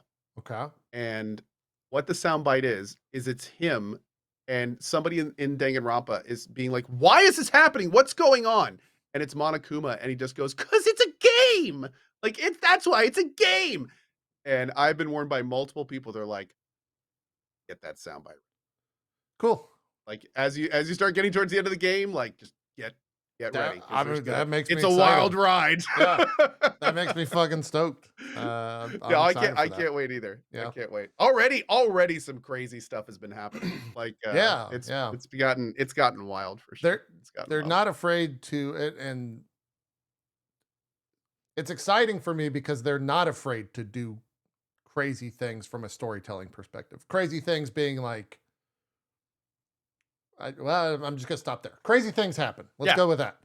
Good call. And you're like, wow, I'm surprised they did that. Like typically that wouldn't happen.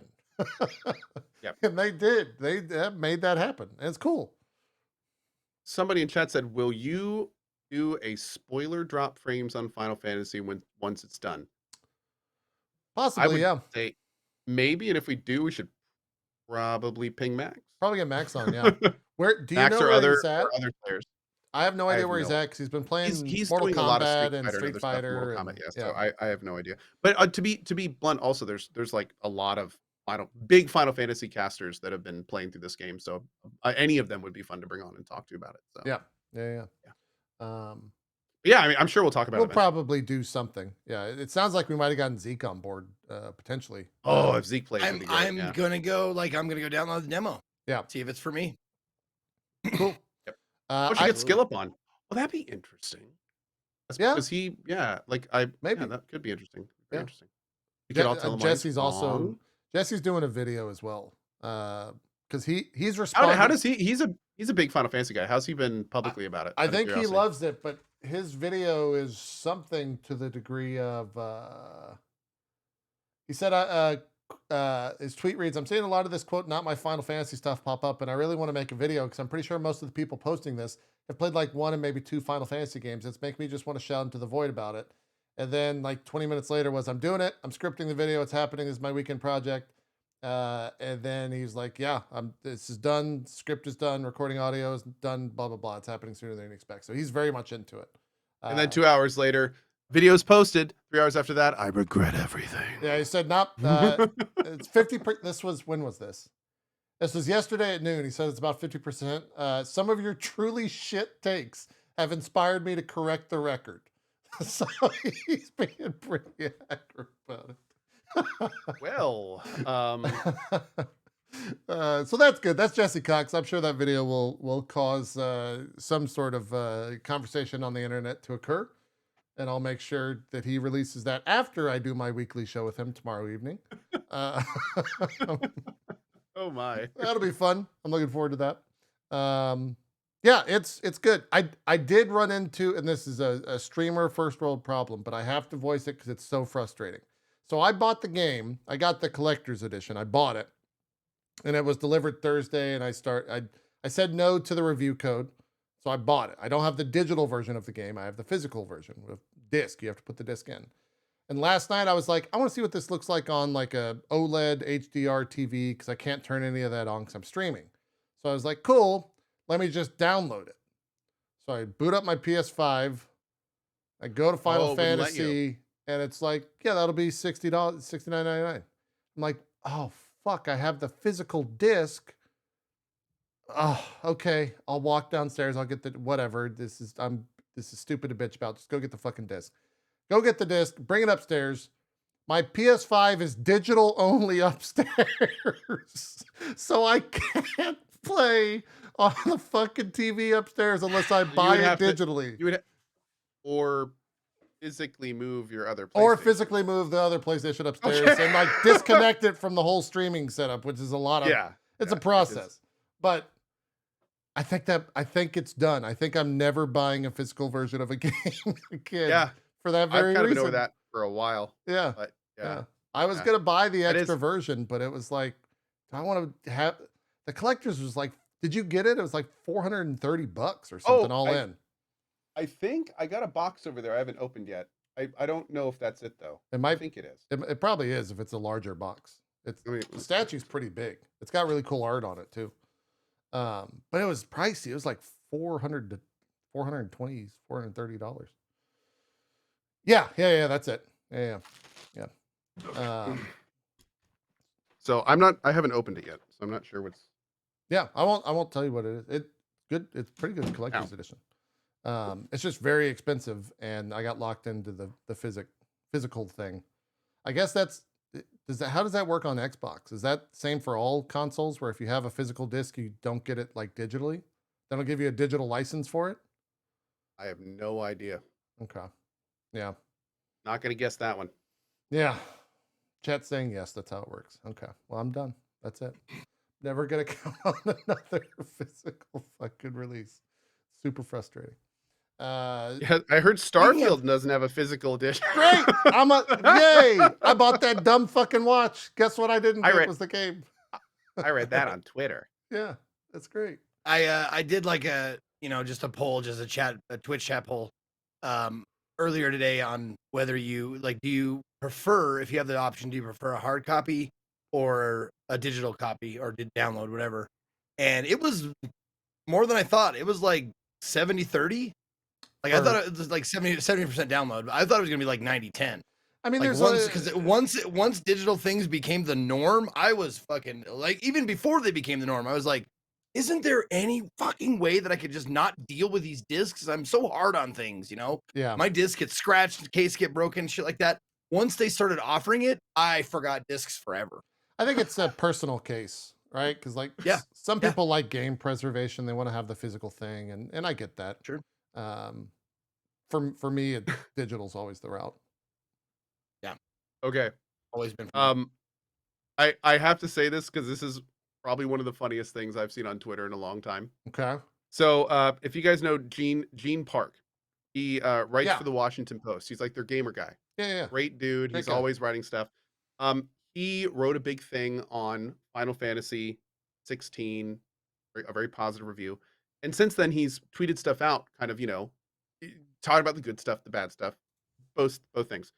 So earlier today he put this thing out and he was like, I wouldn't mind in a game if this were explorable, not just a background. And he posted one of those, the iconic huge views in 16. They're beautiful, right? And of course, I think I speak for a lot of people when I say, yeah, it'd be amazing to be able to just run around there and look through it. Well, a lot of people took that as him being super critical about it. And to the point where he took the tweet down. He was like, look, I don't want to deal with this. I don't need hundreds of people jumping down my throat. So they're tired about open world games and stuff. So this guy replies to him and he says, like, bro, we get it. You don't like the game, but a lot of people do. Go make cocks on Zelda or something for real. And then he posts this picture on there. And this is a picture. This is a picture of Final Fantasy getting, 10 of 10s, all this stuff. That they tweeted. That Final Fantasy themselves tweeted. Yeah. So here's the thing, though. Here's the thing. No, I know where this is going. The quote at the top. It's his quote. Was written by Gene! People are wild, man. The dude, literally, the guy that wrote the quote at the top of that was written by the dude that he's yelling at for not liking the game. It's like of all the universe things that align, like this guy, like beautiful. Literally wrote the quote. I cannot believe how much time I've spent playing this game. I enjoyed every single second of it. I just wish you could turn down the bird sounds. Fuck you! Yeah. And Gene, to his credit, he just quoted the tweet that guy. And he's like, dude, I literally wrote the quote at the top. Yeah. What can I do? What can you can't win sometimes, man. You can't win. It's wild. You can't win. Yeah. I've definitely stopped. Man. Also, can I say how much I like that we are now to a point where it's like, just go build dicks in Zelda. Like, that's a thing that people say to each other. Just go build dicks in Zelda. Yeah. That's where we're at. That's where we are as a gaming community. Thank you. I will. Oh, so well, this could be our closing thing. Well, I'm sure we'll talk Final Fantasy once we all finish it. I've got one more thing before we close, but yeah. Okay. Apparently, there's an update on the Starfield nonsense. Or wait, no. This isn't the unless it's a side date at this point. Maybe this is. It says it's from Starfield News, which is not anything official. Is the Twitter account, but it says standard editions will have a disc, while the Constellation edition will have an engraved code on a collector's item. So I don't know if that's necessarily an update, but did it just get even more confusing? I think they're going off of a Bethesda Espanol tweet from June 13th, where it says, "Hello partners, it depends on the edition. For example, the standard has a disc, while the Constellation edition has a code engraved on the collector's item, which you can see in the image." And that's like the watch version. Which Constellation edition will come with the geocache code somewhere in the Arizona desert, where if you find that, you'll find the physical edition, which contains the code. I just, my mind goes to like whoever the poor, really employee of Bethesda that's like sitting there, probably hanging out in their living room, hanging out with their family because they haven't been at home in a couple days. They had a crazy like E3 launch, and they just look at their phone.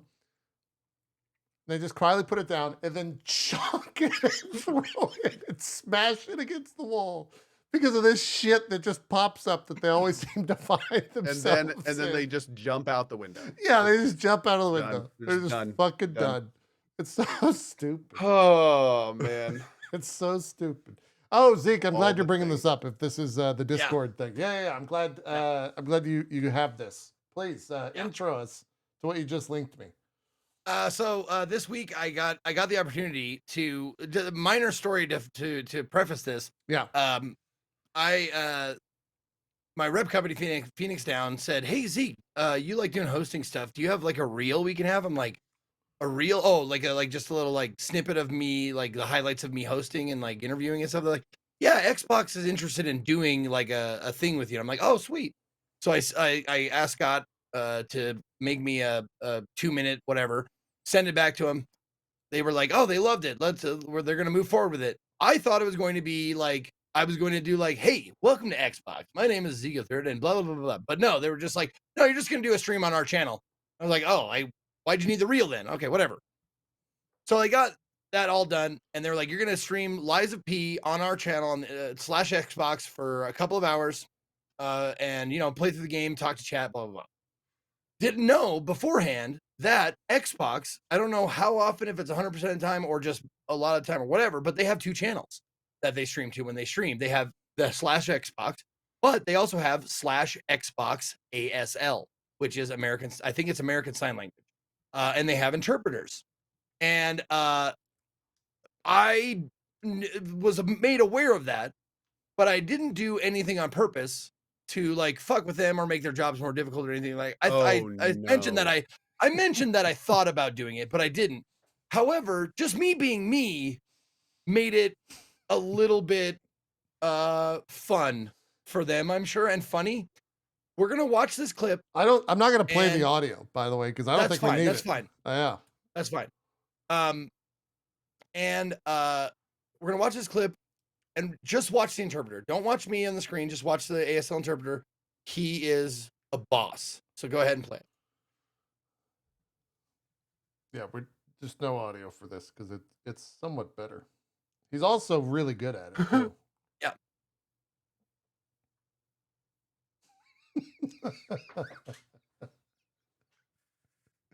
Okay. Now I'm going to tell you what I said over the top of that. I said, okay, I'll do it right now since it's replaying. I said, hey. And then I said, chimchimery D's nuts. And I said, sorry, Xbox. Is it D's nuts okay to say on this channel? And that's him signing it. He just rolled with it. And the thing is, like, I watched a lot of the ASL channel, like, after the stream was done. I watched a lot of the VOD. And this, like, the ASL interpreters, their faces are so emotive. And so, like, they try to mimic the emotion of the person that they're signing for. Incredible, yeah. Fucking amazing. Like, he was doing this shit, like, making the metal face and then making the, like, oh, I'm surprised face. Like, it was so good. But, like, just he like yeah. You said chimchimery D's nuts? Is that him rapid firing through chimchimery and then he just goes right into D's nuts? Yeah, there's a lot of abbreviation in ASL. Yeah, right there. Yeah. Yeah, that's like, wait, have you? Sorry. Yeah. Is that okay to say D's nuts? Have you guys not seen? They're pretty famous now, or the videos are pretty well known. But there's an ASL assigner who does like Eminem and Jay-Z. Have you guys seen those? I've seen that shit. You need to go and watch it. It's incredible. Like, it's just incredible they go hard, to watch a video. There's one that I think is like specifically for the tours with Eminem.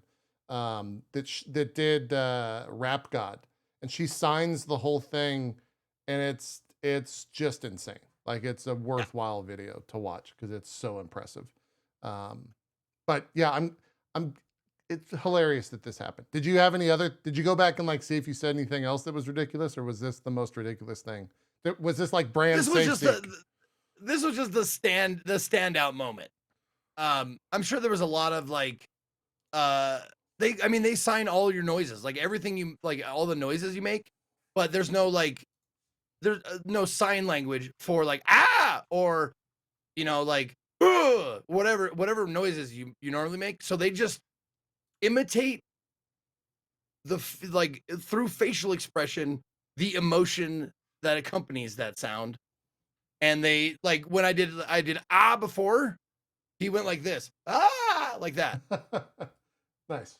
And it's just fantastic to I did not know they did that, and I was so happy to hear about that. And I gave him like shout outs and stuff, and I said it on stream. I was like, hey, if you're can't keep up with the closed captions and you're deaf or hard of hearing, they have an ASL channel that they run. Xbox has been like, we can all admit like objectively that Xbox has been really good about accessibility.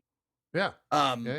And this is just another example of that. And I thought that was just so fucking cool that they had an ASL channel that they ran at the same time.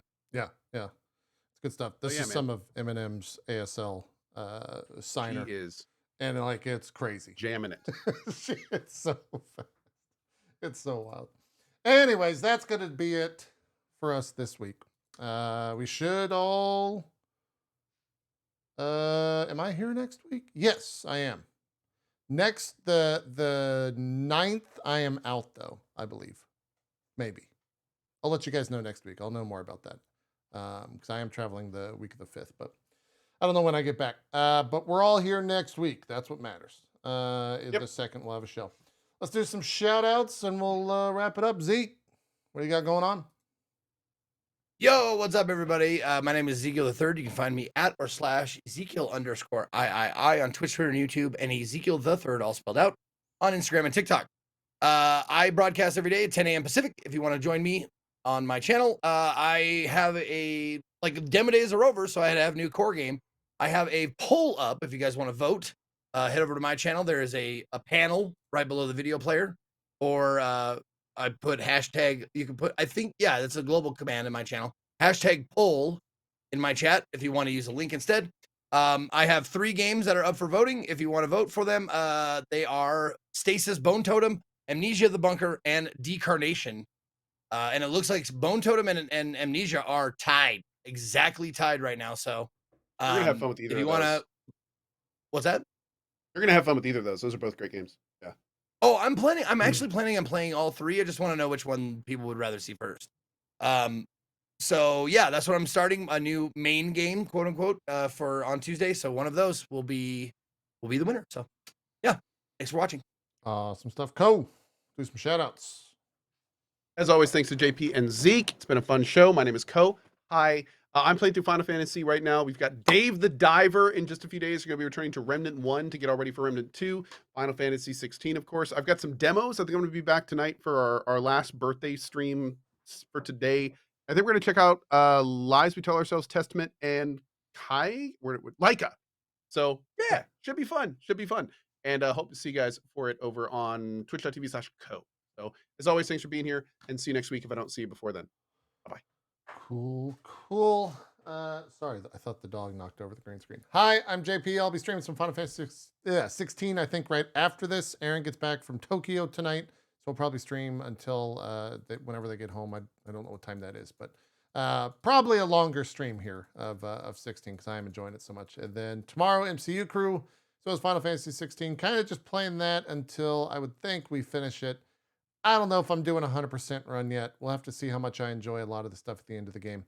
But yeah, July's kind of a slower day, so a slower month. So I'm probably going to be doing a bunch of the different subathon goals that we had to fill the time there. And then September gets a little wild, a little crazy with all its releases, and doesn't really stop till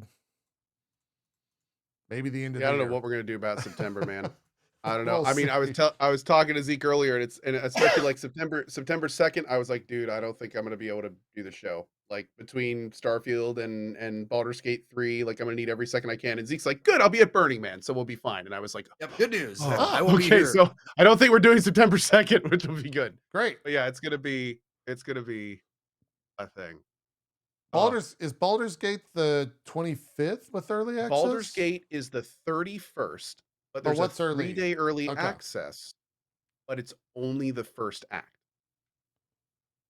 Oh. So they're doing something weird. Now there's a panel from Hell, I want to say on July 7th, and I think they're going to be talking more about the stuff then.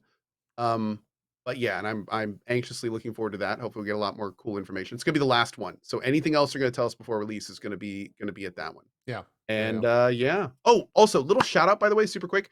Baldur's Gate is doing an ARG. Yeah. Which is kind of interesting. bloodinbaldursgate.com. I've like been kind of quasi keeping up. It's basically like this giant murder mystery where the whole community can participate and like vote on where to go and stuff. It's super interesting if you like that kind of stuff. It's at bloodinbaldursgate.com. Yeah. Pretty fun. Random tangent about that. Longtime community member who's been at Larian now for a couple of years finally was able to have work that's like public and can talk about it and is on that ARG. That we've worked with in the past, which is crazy. I'm not going to say who it is because it might get in trouble. I'm not going to. They are all over that ARG. All of their artwork is known, so it's really badass to see all that stuff from a community member. And it's also like pretty involved, right? Like that's been going on for a while. It's been going on for I think I want to say the last week, and it's going on for a little bit longer. It's a pretty contained event though, so if you want to check it out, like the sooner the better kind of thing. You can also start voting on where to go and where you think to go and stuff like that. So yeah, pretty cool. Anyways, and just in case I said tomorrow, in my little shout out thing, I meant Tuesday. I take Mondays off. Sorry. Cool. There you go. Oh man, I'm gonna have my first day off in like the month on Tuesday. Oh, I'm so excited for it. It's gonna be a good time. Anyways, that's it for Drop Frames. We'll be back next week. Maybe I'll round up a guest. We'll see. We'll see what we can get on. We're out of here. Thanks for watching. Have a good one. I can just talk about Dave the Diver all next week if we want. Just the various types of sushi I'm getting, and Max loves Dave the Diver as well. Maybe we'll have a Dave the Diver show. It'll be a good time. Sounds good. We'll get the damn fish. Yeah. I'll get my scuba gear. You get it, Zeke. You got to get it. You got to be wearing it. But I'm not going to. We'll see you next week. I was going to make a bad pop culture news. Oh, yeah. No. That would be that was all you needed. We got it. Good save on not even mentioning that. I'm not going to do it. I was trying to weave it in still. Bye. I got to get out of here before I get in trouble. Peace. Have a good one. Bye.